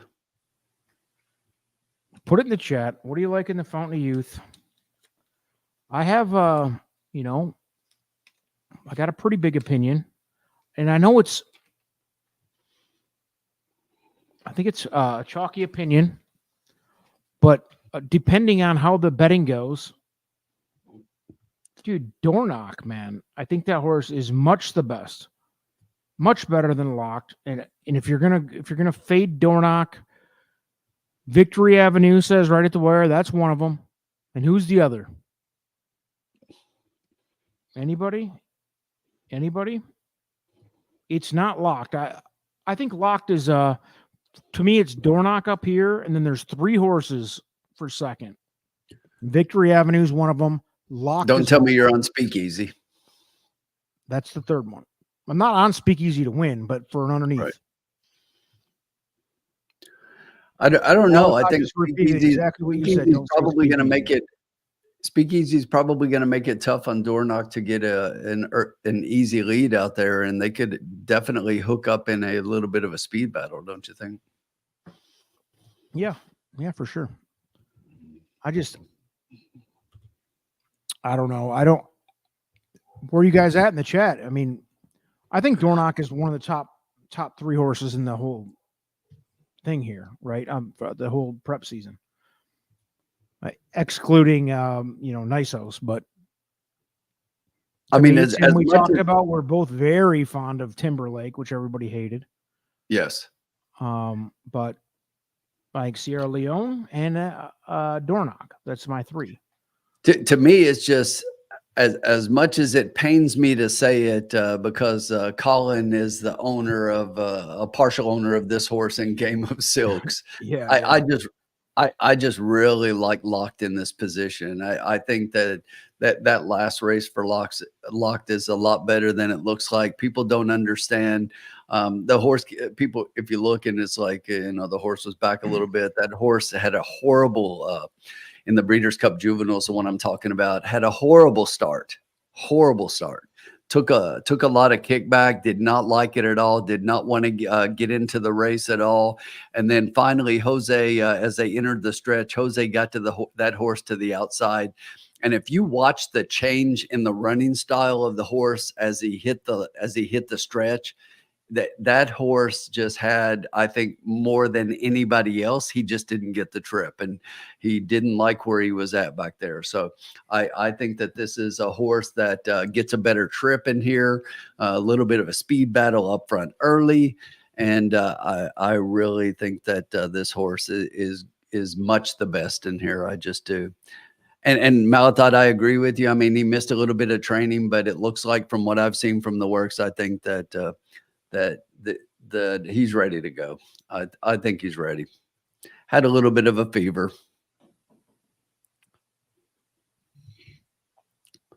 So does anybody outside of Locked or Dornoch to win that? Because I know I had a video I just recorded before this. I mentioned it a couple times. He was all over the one. Speakeasy. What do you think on that? I mean, it's going to be a, compared to the other two, a price, because I think it's a 4-horse race. What is 9 horses? I think you can put a line through 5 of them. Of course, I say that one of the 5 will be in the trifecta for sure. It happens every time, but I mean, if I'm being honest, Sierra Leone, that's to me, that's one of the biggest factors. Sierra Leone's last race justified how strong I think Dornoch is. And that's Bill Regains just hit it. That's a big piece. Merit is scratching, right at the wire says. You know, I get it, but Merit. the one thing about that race is, does the horse do it on a fast track? I mean, that was in the mud, and that can be different. It can be the same, but it can be different. So we'll see. And you know, Sierra Leone's definitely shown that he likes an off track. He's run on an off track now a couple of times and had good races. So I need to see the horse on a fast track do the same thing that he did there. But it was impressive. There's no doubt about that. But I just don't think that Sierra Leone really saw the horse coming back after he got to the lead and kind of snuck up on him a little bit. But again, I'm not belittling the horse. I think those hombre will tell you I've had like Dornoch and Locked in like my top two in our top 10 that we're doing for Trust the Profits for a while now. So they're both horses that I like a lot, but going into this race, I just think that Locked is primed for this. I think that looking back at the Breeders' Cup Juvenile, that race is a little bit stronger than it shows out to be sometimes. I know it's supposed to be the best 2-year-olds and everything, but typically things turn out a little differently. And other than fierceness, everybody that's come out of that race has done really well. True. And we're at race 8, last 2 here at Turfway, and it's my call for the final bet of this race. I'm down to two horses I like a lot here, and I see it in the chat. A couple of people are mentioning. Let's see. Malathot says his tour de force bet's going to be $100 straight trifecta. Let me just say this real quick before we jump any further. Malathot, how much do you want to bet? Because I will take all of this all day long, because if Dornoch does win the Kentucky Derby, he does not get past the horse that's waiting for him in the Preakness. Best 3-year-old in the country. Talking about nice. Best 3-year-old in the country is going to be sitting there waiting. All right, you love to see it. We're talking Nisos, who is definitely the class of the 3-year-old division, in my opinion. But yeah, you love to see it. Let's see. Great check. Thank you, Daily Double. Yeah, man. We're all here. We're nobody considers themselves the greatest in the world. We're just trying to exchange knowledge that we have. Some of us have knowledge in different areas and have fun drinking some beers and talk about Bob Baffert's doping with Malathot. Silks Alpha Racing in the house. You love to see it. Game of Silks, yeah, man. Dornoch.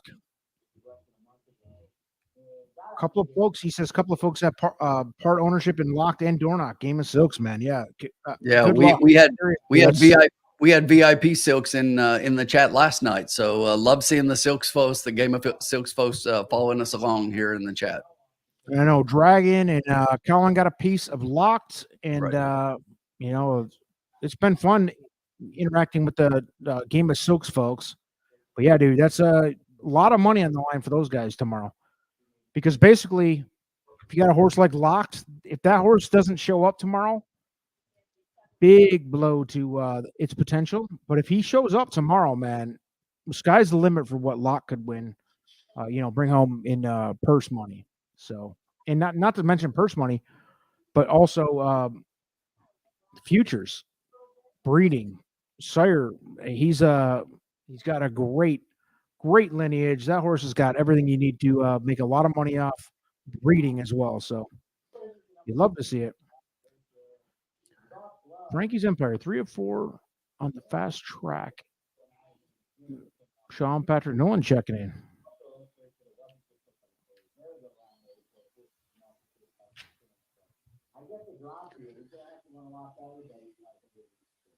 Interesting long shot play. Yeah, I mean, what are we doing?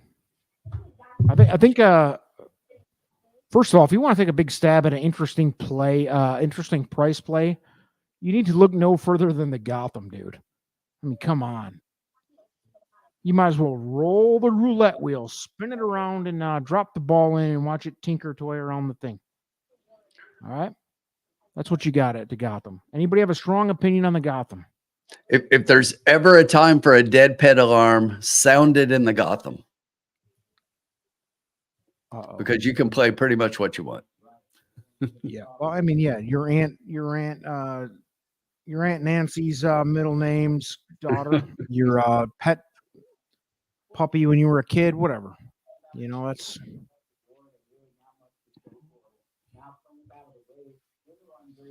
Rodney. Garbage races, but who's won the Triple Crown West Coast horse?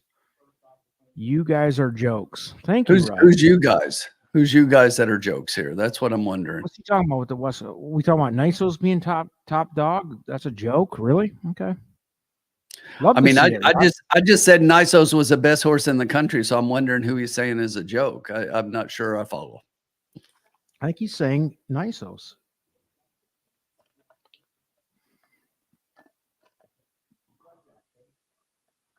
Oh, he's never mind. I think he's defending. I can't tell. It's hard to tell with the chat. Things get twisted and turned. All right, Rodney. You know, the one thing I'll say, Rodney, is we believe this strongly. Just like us here in the lounge, we hit some races, we missed some races, and we think everybody's entitled to their opinion. And you know, everybody in this business, I don't care if you're the best, you're losing many more races than you're winning. You're making wrong picks many more times than you're making right picks. Everybody can have an opinion. There's nothing wrong with it.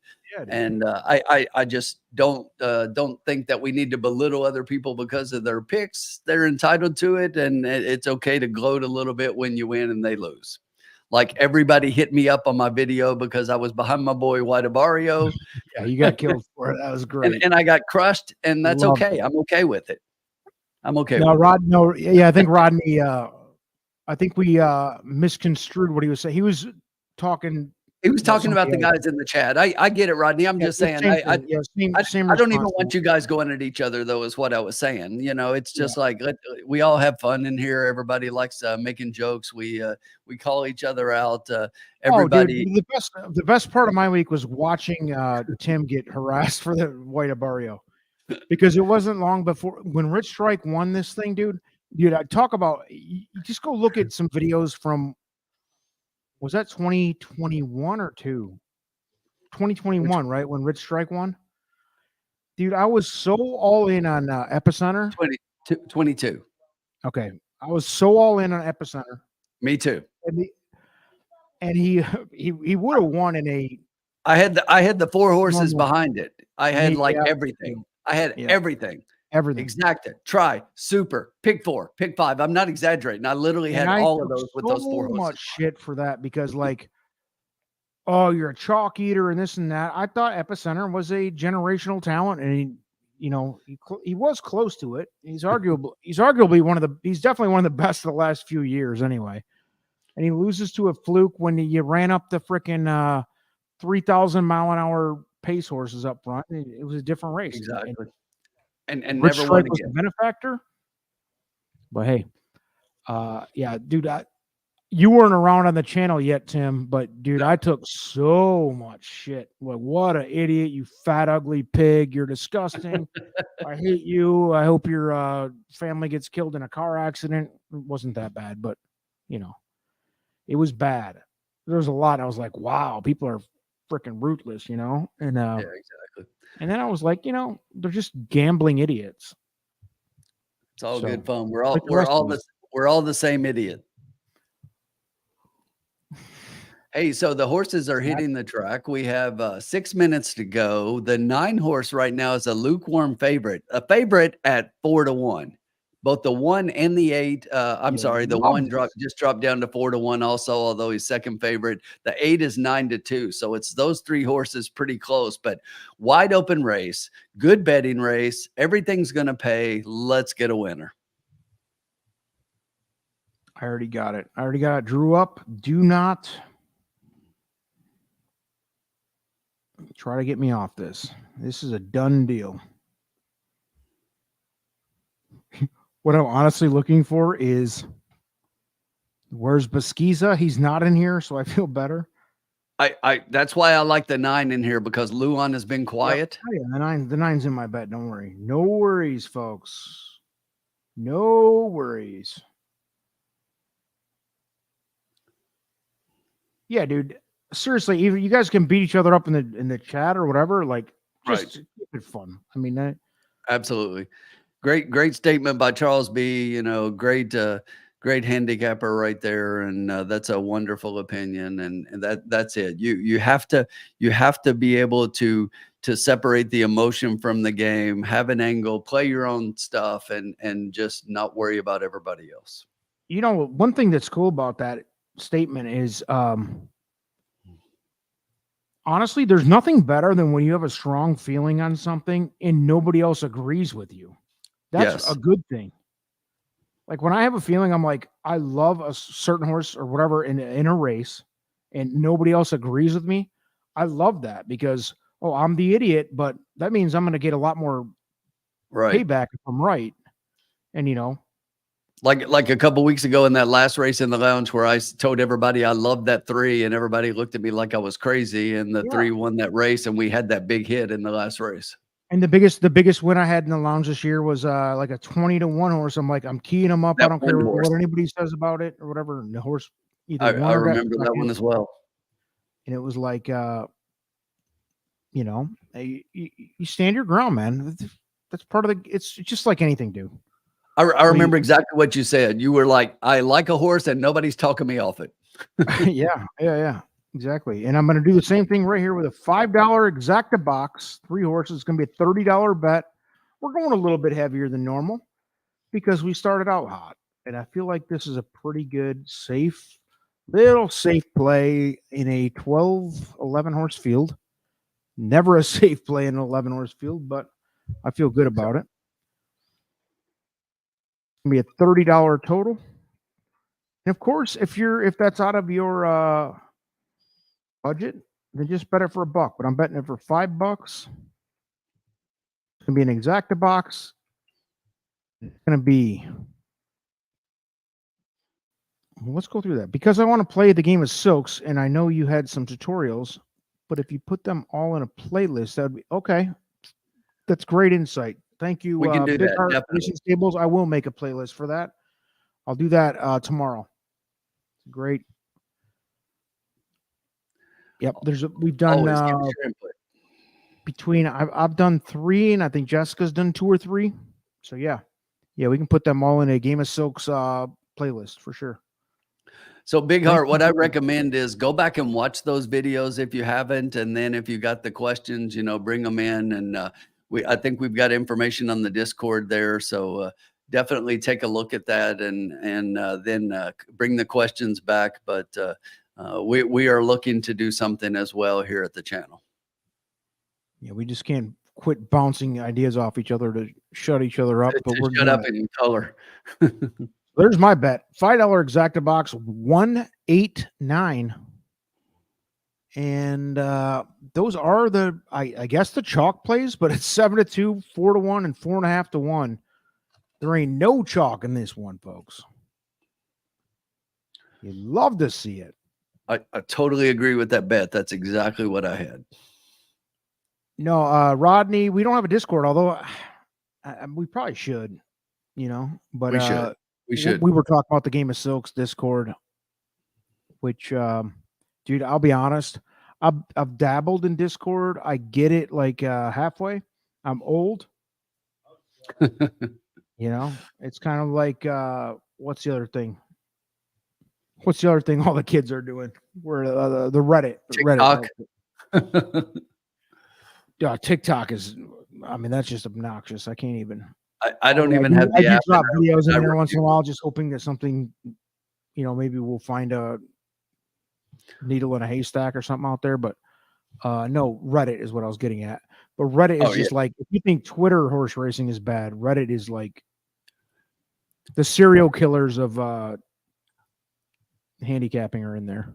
The thing about Reddit to me is I think that the vast majority of the people that go to Reddit go there just to post negative stuff, because it is, you don't see a lot of positive there. It's just like so much negativity. No, everybody's an idiot. I hate you. Your mother's a whore, and I hope your car burns or whatever. It's just bad juju up in there. Twitter's just as bad. That's why I don't. Dude, if you know me on Twitter, I'm not a big presence on there. I'll drop a link hoping to get some exposure to our videos or like the cocktail lounge or something. But typically I'll drop a link and run. I don't interact very much because you see people like Swift Hitter and these guys, and it just turns into a circus. Next thing you know, old Jed's a millionaire and you're shitting on each other, and it's not good. The 8 is going in. Box, baby. The 2 is loading up. Go, baby. The 9 is loading in the gate. Now he's in. The 3 goes up.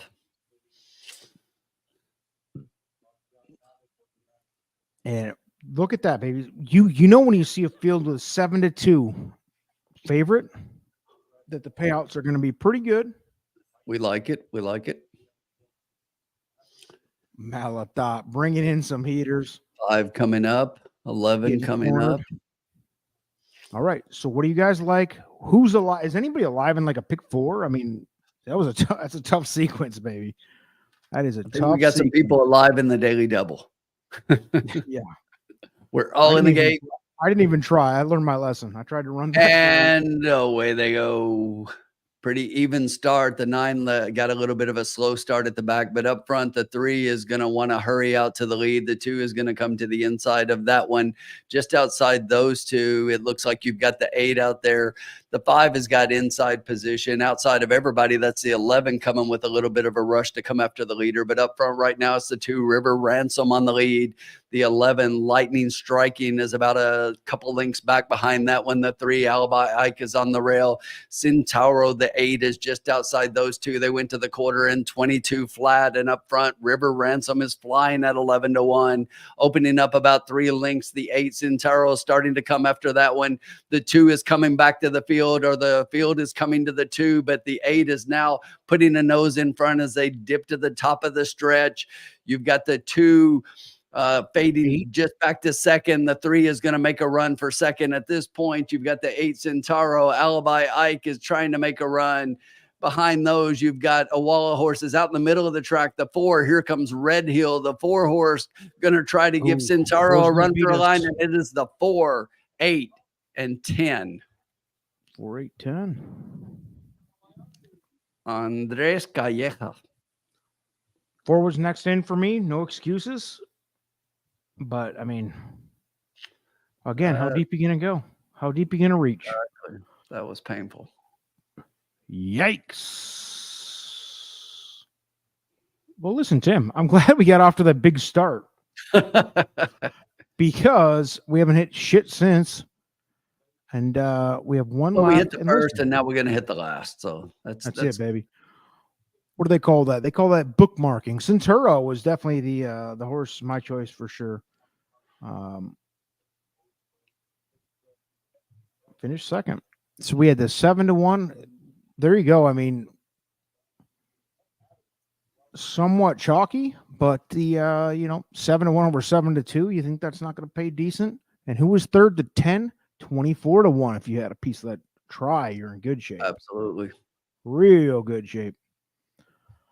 4, 8, 10, or 9. 3 is in 5th. The 11 behind those.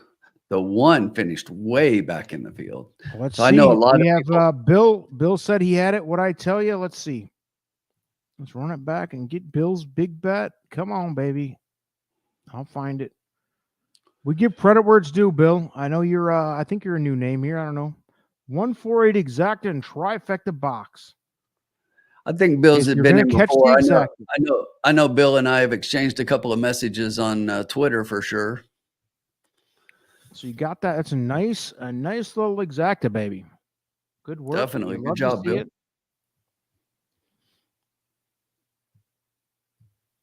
I had the 1 and the 8. I couldn't get the 4 was next up. Yes. Same with me. And the 1 didn't show up, and the 9 that I had also involved there too late. It's crazy, man. It seems like the theme of the night is a horse gets out on a big lead, gets brave, and even if they fade, only 2 or 3 horses even try to run them down. and the rest are just too far back. That's the theme. So if you don't have somewhat speed or stalk, you're dead. That's what it feels like. I've got the one bet race for to go already. So what'd you say? I said I've got the bet for the next one already. Oh, good. Load it up. No, I'm just kidding. It's just like I've definitely got $1,000 to win on Luan Machado. I've got a couple I like. No, are you kidding? It's an odd race. The number 4 first strike, Adam Beschizza. How can you count him out? He's won every odd race tonight. and actually, I like him in the. It depends on how you're going to bet it, but yeah, he's in the conversation. Faux show. He's definitely in the conversation.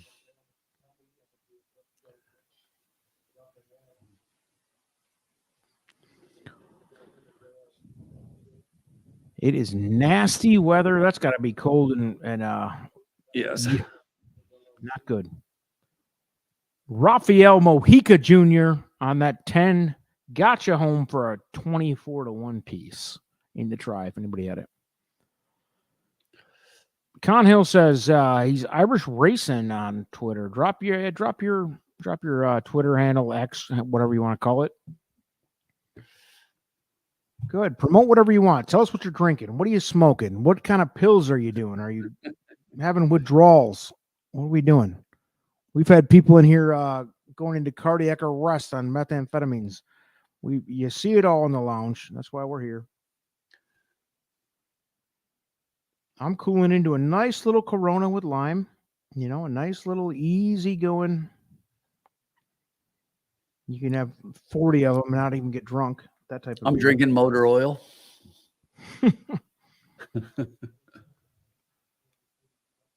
Standard. Par for the course. John's drinking Bushmills.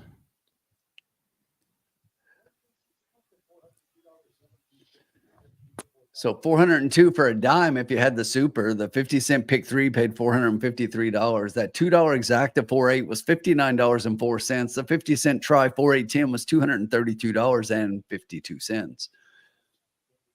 For a 50 piece.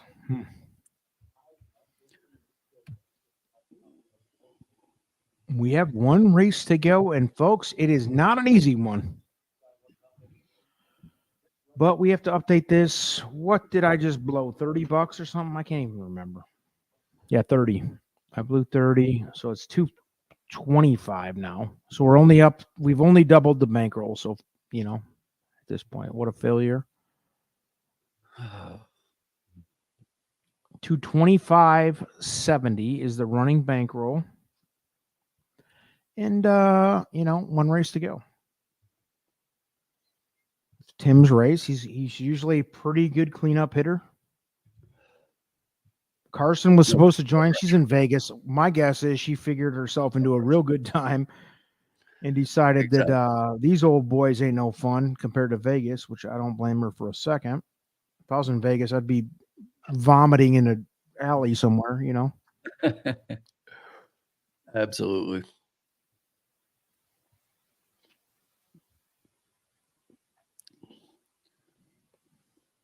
Jason, Tim's taking the lead here, but we swap back and forth. If there's 3 or 4 of us in the lounge, we go around the horn. But since there's only 2 of us, we're going back and forth. This is Tim's race. So far, baby, we've what we did 6 races, only 1 winner, but it was a nice one. Exactly. And last one we plan on being a nice one as well. Gizmo says she's drinking a little vodka.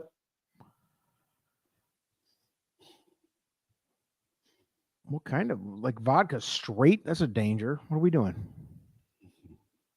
Here's my thing with vodka. You want to know, full disclosure. Do you remember Mike's Hard Lemonade? I think they still make them. I don't even know. Mike's Hard Lemonade. Do you remember that thing? I do. It was the lemonade, like pre-mix. It was like 8%, blah, blah, blah. 8% alcohol or whatever. So you can only kill yourself so much with that. So what I did one night, I got really smart.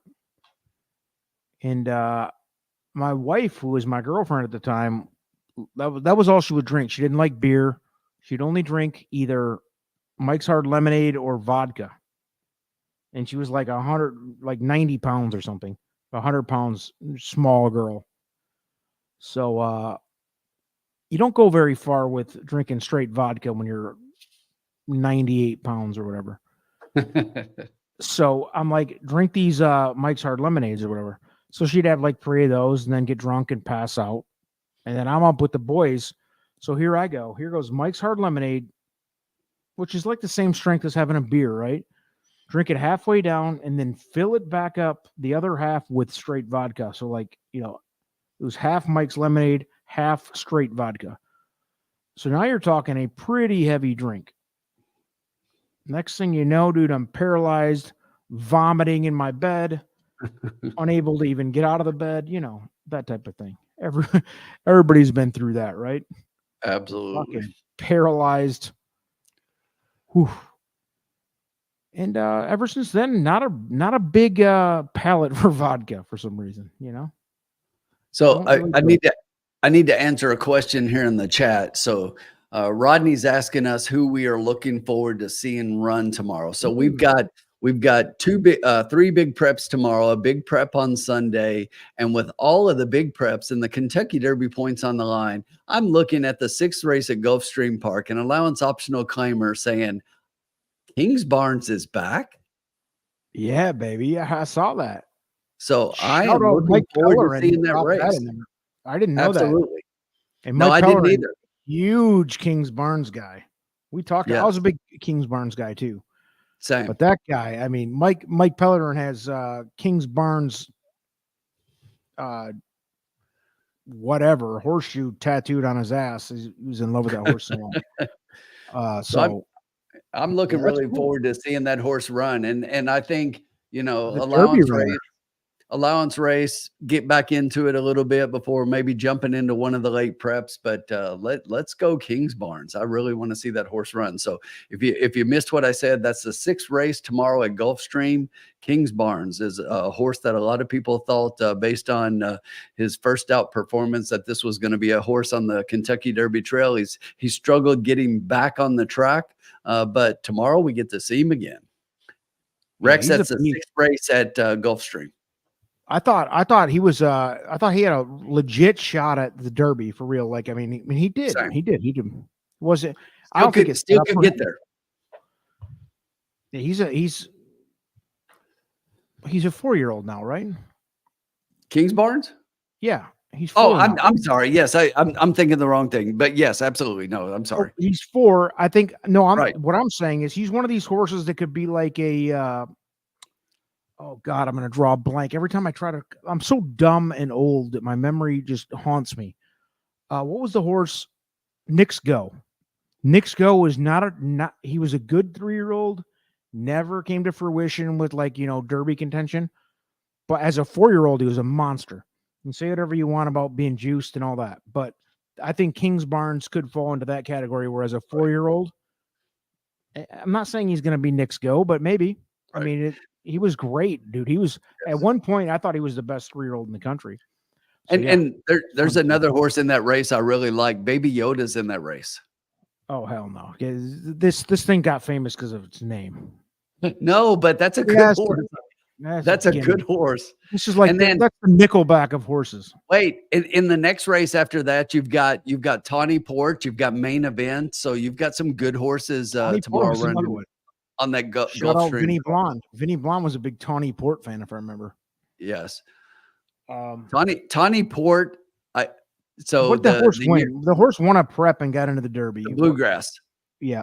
No. Did he win the Blue? No, the Lexington. The Lexington. But anyway, let me tell you the story about that day. There was I don't remember the horse. It was like in the race before that or something, but there was an extreme long shot, and I had that horse. And then I had a pick 6 that day. And it's like I had 5 out of 6. And the only horse I did not have was Tawny Port, and I had everybody that ran behind him. You'll never forget that. I know. I will never forget that because I hate that horse. That is me, dude. I've got a couple. I even hesitate. This one still haunts me to this day because it's an amazing sire. I'm not even going to say it. Never mind. There's a sire out there that has a zillion horses all over the country. One of the best sires, and I can't win or lose. I can't bet or bet with, bet against, can't do anything right. All right, I'll say it. Kitten's Joy. That horse, every horse that has ever been related to the horse cost me money. It's like trying to bet with or for or against Irad Ortiz. No, it's Kitten's Joy. No, I'm going way back into whatever that was, early 2000s. But so, Hombre, we need to help Tice Garcia out here. So he's down to like one wager that he can make here for the last race. So he's looking for a win, place, or show bet. So, how much do you have left, Tice? I recommend the first 3 places. Okay, so he's looking for a win, place, show. Right. Kitten's Joy, amazing, and my friend. Yeah, Mel thought having a time of his life. Kitten's Joy is garbage. All right. Every time I see a horse's name, you can ask the formula, dude. If any horse has a kitten in any part of its name, I know where it came from. And I can't do anything right with it. If I fade it, it wins. If I bet it, it loses. It's like I rat at Gulfstream. All right.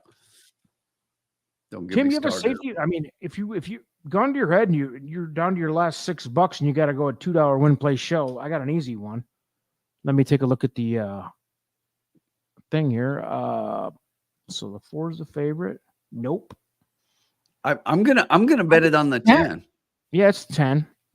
I'm gonna bet it on the 10. If you want a safety play and try to build something out of, if you've got a small bankroll and you're trying to make something out of it, I think 10's probably the safest. I'm not saying it's going to be an easy winner. Tough race. And we both said that at the same time. So I think that's a safe bet. 7-2. It's most likely to at least get a piece. May not win, but I think I'd be surprised if it wasn't on the board at least. And I will tell you, I did not expect, despite morning line odds and everything, I really didn't think that the 4 would be the favorite here.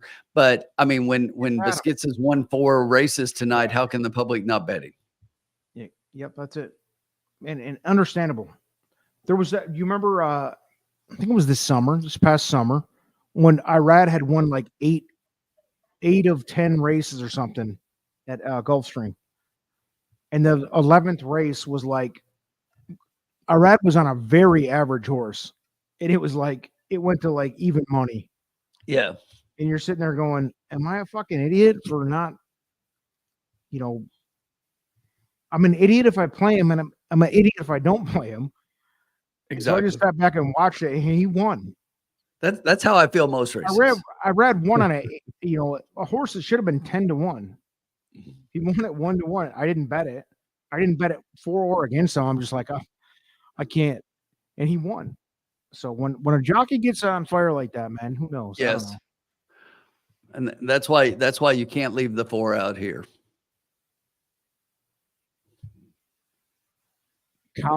Sean, what did Colin jinx? I missed it. Well, I mean, he came in the chat after we won that race, and we haven't won since. Oh yeah, just generally speaking, yes, of course. Terrible human. I mean, people are taking their lives off of the Verrazano tonight with Colin.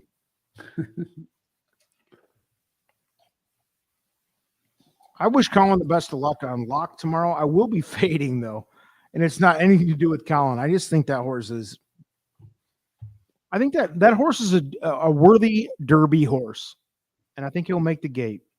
I just don't think he's one of the top few. I think Dornock's gonna blow him out. I think. Yeah, whatever. Go ahead. I even said that in the video I'll release here shortly, but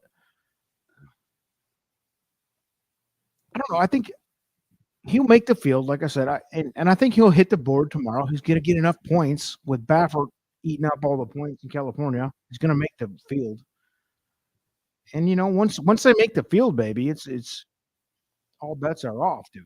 Like if you make the field, you're good. You can rich strike it all you want, babe. What are people talking about? Weddings and all types of shit in the chat. You love to see it. There's still 40 people. Friday night in the lounge. 42 people watching. What do you think of Niso's? I thought it was 3-1, Keith. Is it 2-1? That's silly. I'll be honest. Yeah. That's silly. Yes. It opened up at 9-5. It's gone back up to 2-1. Yeah, that's honestly, that's silly and not because he doesn't deserve like the accolades, but simply because horses have injuries, even if it's a minor setback, and that's foolish. Yeah. No, I feel good. I can get 9-5 on race day. Here's what I say about futures, and I love the idea of futures, but dude, if you're getting less than like 20-1 on something, get the fuck out of there. I mean, because the odds of how far away, I mean, the Preakness is like 2 months away, right? No, 2.5 months away. If this horse gets a sprained ankle or steps on a freaking weed the wrong way, the horse isn't going to be in the gate. Even if it's the best horse on earth. Like Flightline, dude. Like Flightline proved to be this massive beast of a talent and the best horse of a generation, whatever. But he didn't make it the gate at a lot of these early races. So, you could have taken those early 2-1 at the Preakness. I'd kill myself before I'd bet that. 5-1, maybe. 2-1's ridiculous. Sorry if anybody's made that bet, but that's honestly really irresponsible.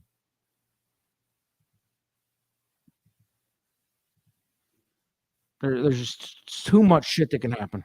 It has nothing to do with even the horse's talent. There's too much shit that can happen. Tim, 8 minutes to post, and we're going to close this thing out with a win. We decided we're starting with a win. We got that. A few in the middle that didn't go so well, and we're going to close it out with a win. In spite of your Kentucky jacket. Hey, now. Really a group of losers. Shout out to, what was his name? Jamal Mashburn, shout out. Gotta like the Monster Mash. Great player. Not as good as Chris Webber, but great. All right. What are you guys doing in the chat? Timeout. Who's getting a timeout? That's what Chris Webber is known for. Remember in that final game? Dude, trust me, I'm not a Wolverine fan. I loved that. He called a timeout. Oh, God. Cost him the technical in the game. Oh, Jesus. Timeout.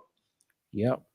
That was a shame, though, dude. Weber's a pretty good guy, That was a shame it ended like that for him. He went on to a nice career in the NBA, but, yeah, he is forever known for that. That's crazy. Yes. Who were they playing? Was that against Cincinnati? I think they lost to Cincinnati in that game.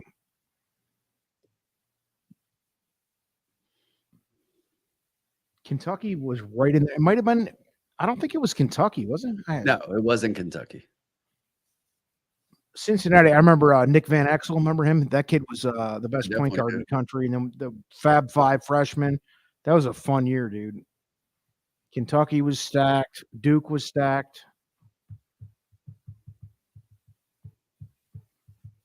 That was the good old days. The kids used to hang around for more than 2 years.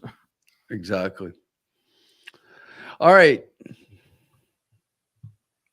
What do we got here left? It's like 6 minutes. It looks like the horses are headed to the track. Let's get a quick look. The one is just hitting the track now. Looks to be asleep. Last shot, baby. 2 is out. The 3 at 75-1. The 4 and Adam Bashizzle Manizzle just dropped down to 3-1. By the way, I wouldn't put a $2 bet on the 3 horse if it was 750-1. No, I agree. I hope that doesn't come back to bite me. Clip it. Yeah. Thanks for that. Yeah. Beautiful white gray in the 8 horse.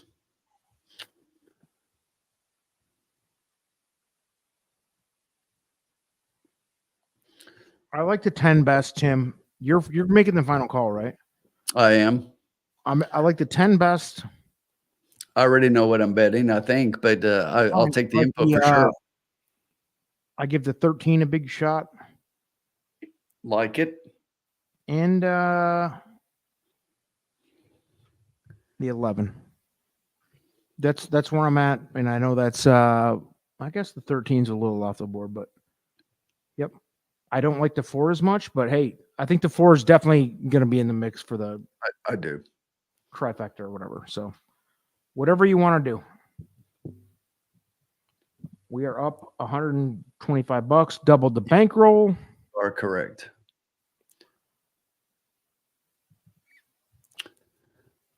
Jason Castle likes the 4. Rex is on the 9. Put your bets in the chat so you can brag about it afterwards here, folks. Absolutely. Right at the wires, 11 and 13 with the 456 exacta key box. What? Oh, okay. You're playing it 2 different ways. Gotcha.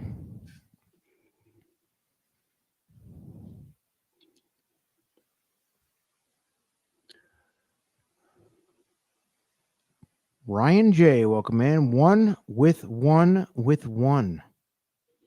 That's interesting. Interesting approach. 18 to 1, baby. I hope you hit that straight trifecta. 1 with the 1 with the 1. Daily double. He's in. He's live to that 5. We questioned that single at the beginning of this stretch of the pick 3. Let's go. 7 to 1. What's your will pays here? 50-cent pick 3 will pay $5.51. Dude, good luck, man. Love to see it.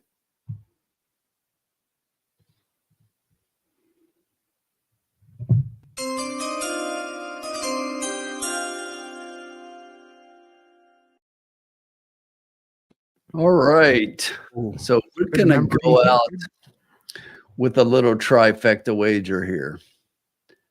And because I think that there are like 4 horses that to me are just like all over it, we're actually going to, against what I said earlier in the evening, we're going to do a $1 trifecta box. 4, 10, 11, and 13. 4, 10, 11, and 13, a $1 trifecta box. That's $24 in total. That'll guarantee us that we at least double up our bankroll. Yep, I like it. Safety play, but some prices. Exactly. Again, 4, depending 10 on the order. We'd by like the to. way, Go ahead. We're on the same. We're on the same. I like the 10, 11, and 13. The 4. The 4 is it's the favorite right now. Right. So I wasn't gonna sit here and be a hard against, but I love and the it's other. Biscuitza.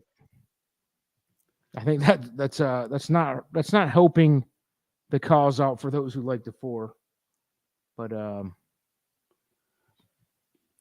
let's see. Can't count that guy out tonight. 4, 10, 11, 13.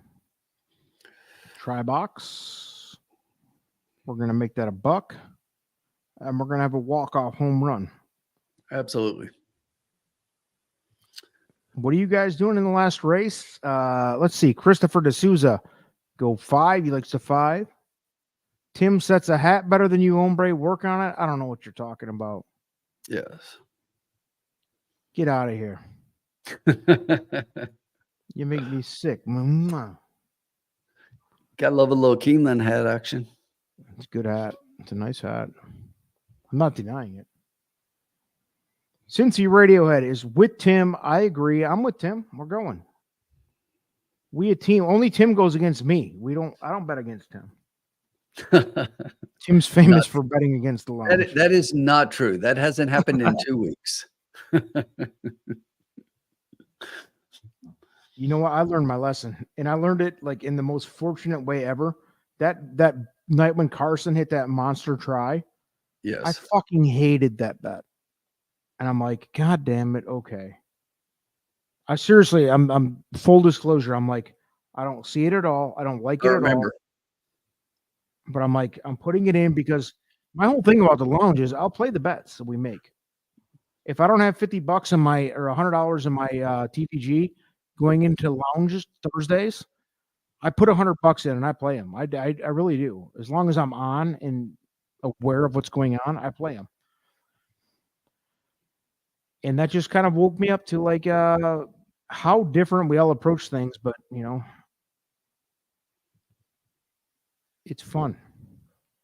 And that day it paid off because her $1 exacta paid can 1,000. It's all a blur now, but it was great. It was 1,100. Yep. Here we go. They're loaded up. 50 people still in. This is the last race. By the way, I'm jumping off as soon as this is done. Sounds good. Got work to do. They're all in the gate. The 13 is in full gate, and it's a pretty even start from the middle of the track. The 5 puts a nose out, and the 3 outside horses want a piece of it. 11, 12, and 13 all go out for the lead. Looks like that inside those 3, though, you're going to have the 2 slipping up the rail to jump up front. The 5, Faithful King, is sitting just outside that one. Behind that one, you've got the 6 horse that's running for joy. The 11, Osmodeus, is running in 4th outside all of those right now. Up front by a length, though, still hanging on is the 2, Wild Sean, who hits the quarter in 24 and 3. Wild Sean is still holding a half length, but 5, Faithful King, is gaining on that one. You've got the 11, Osmodeus, just outside that one. The 6 is starting to make a move up the rail, and the 12 is making a move to the outside. The 2 is still holding on for now, but the 5, Faithful King, is starting to catch up with that one. The 11 just to the outside as they hit the far turn is going to start to make a move on those 2, and widest of all, going 4 wide. That is I believe that is the 13. Who is that? Is that the 12? That is the 12. So you've got the 12 up front right now that has stormed to the lead as they hit the top of the stretch. Just inside the 12, you've got the 11 horse still trying to hold on. Osmodeus, the 11 and 12. Just outside those is 4 Strike. 4 Strike is heading to the lead right now. 4 Strike is going to put a nose in front. Just behind that one, it looks like 11 and 13. Finish it! 4, 11, 13. Give me the trophy. Thanks for coming out, everybody. We appreciate it. Ding dong, ring the bell. We have a winner. Love to see it. Love to see it. Love to see it. Love to see it. Love to see it. What was it? 4-10-13 or 4-13-10. We'll see how it wraps up. That's the way you want to finish. We wanted a winner to begin. Love to see it. Love to see it.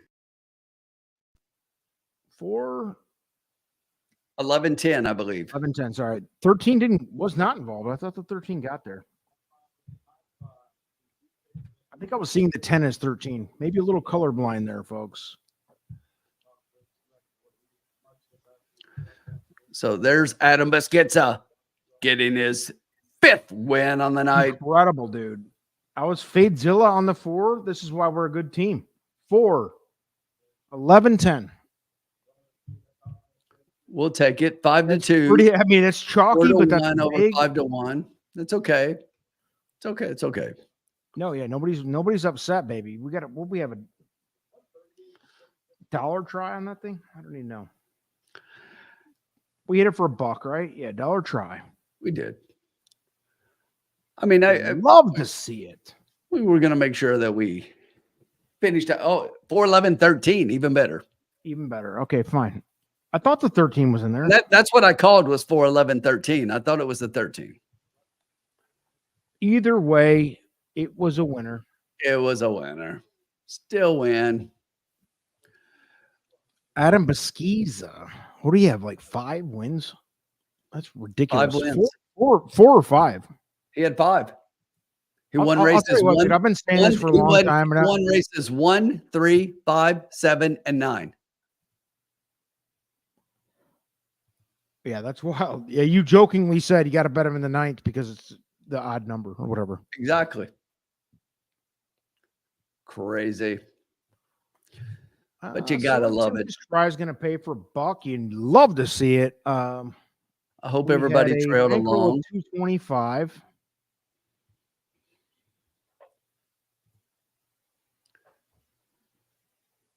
Did you really? Jorge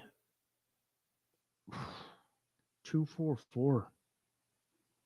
I mean, come on.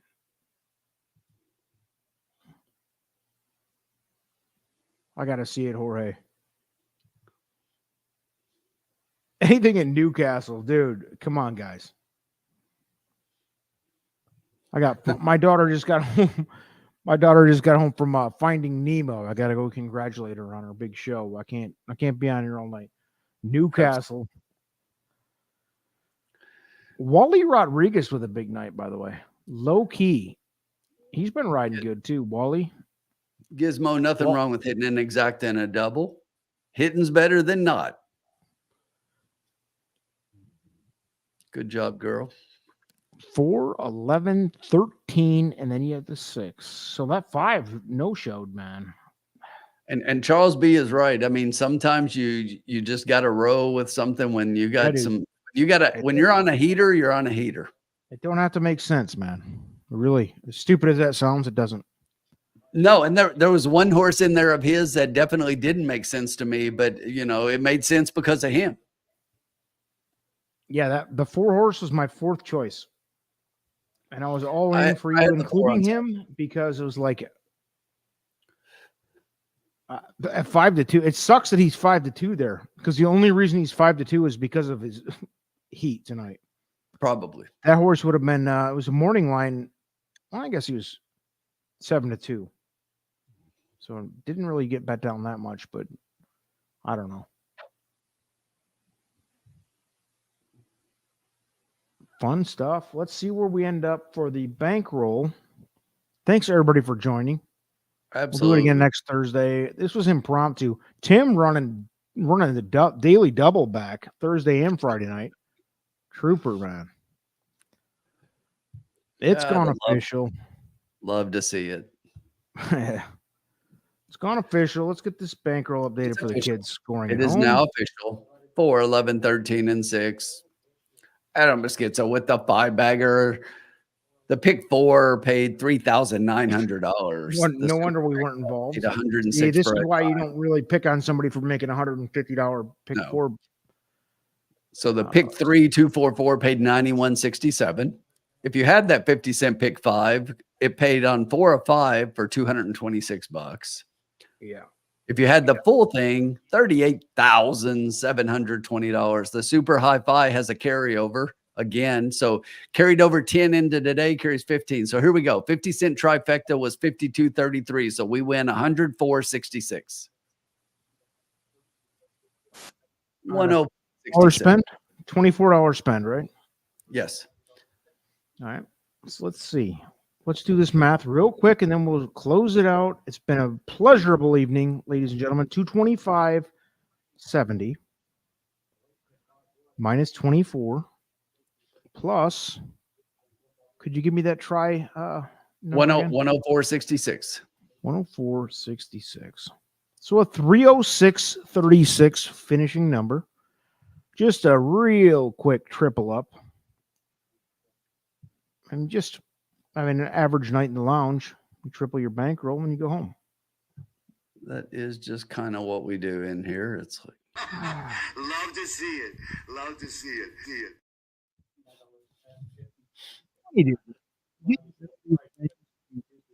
Hit. And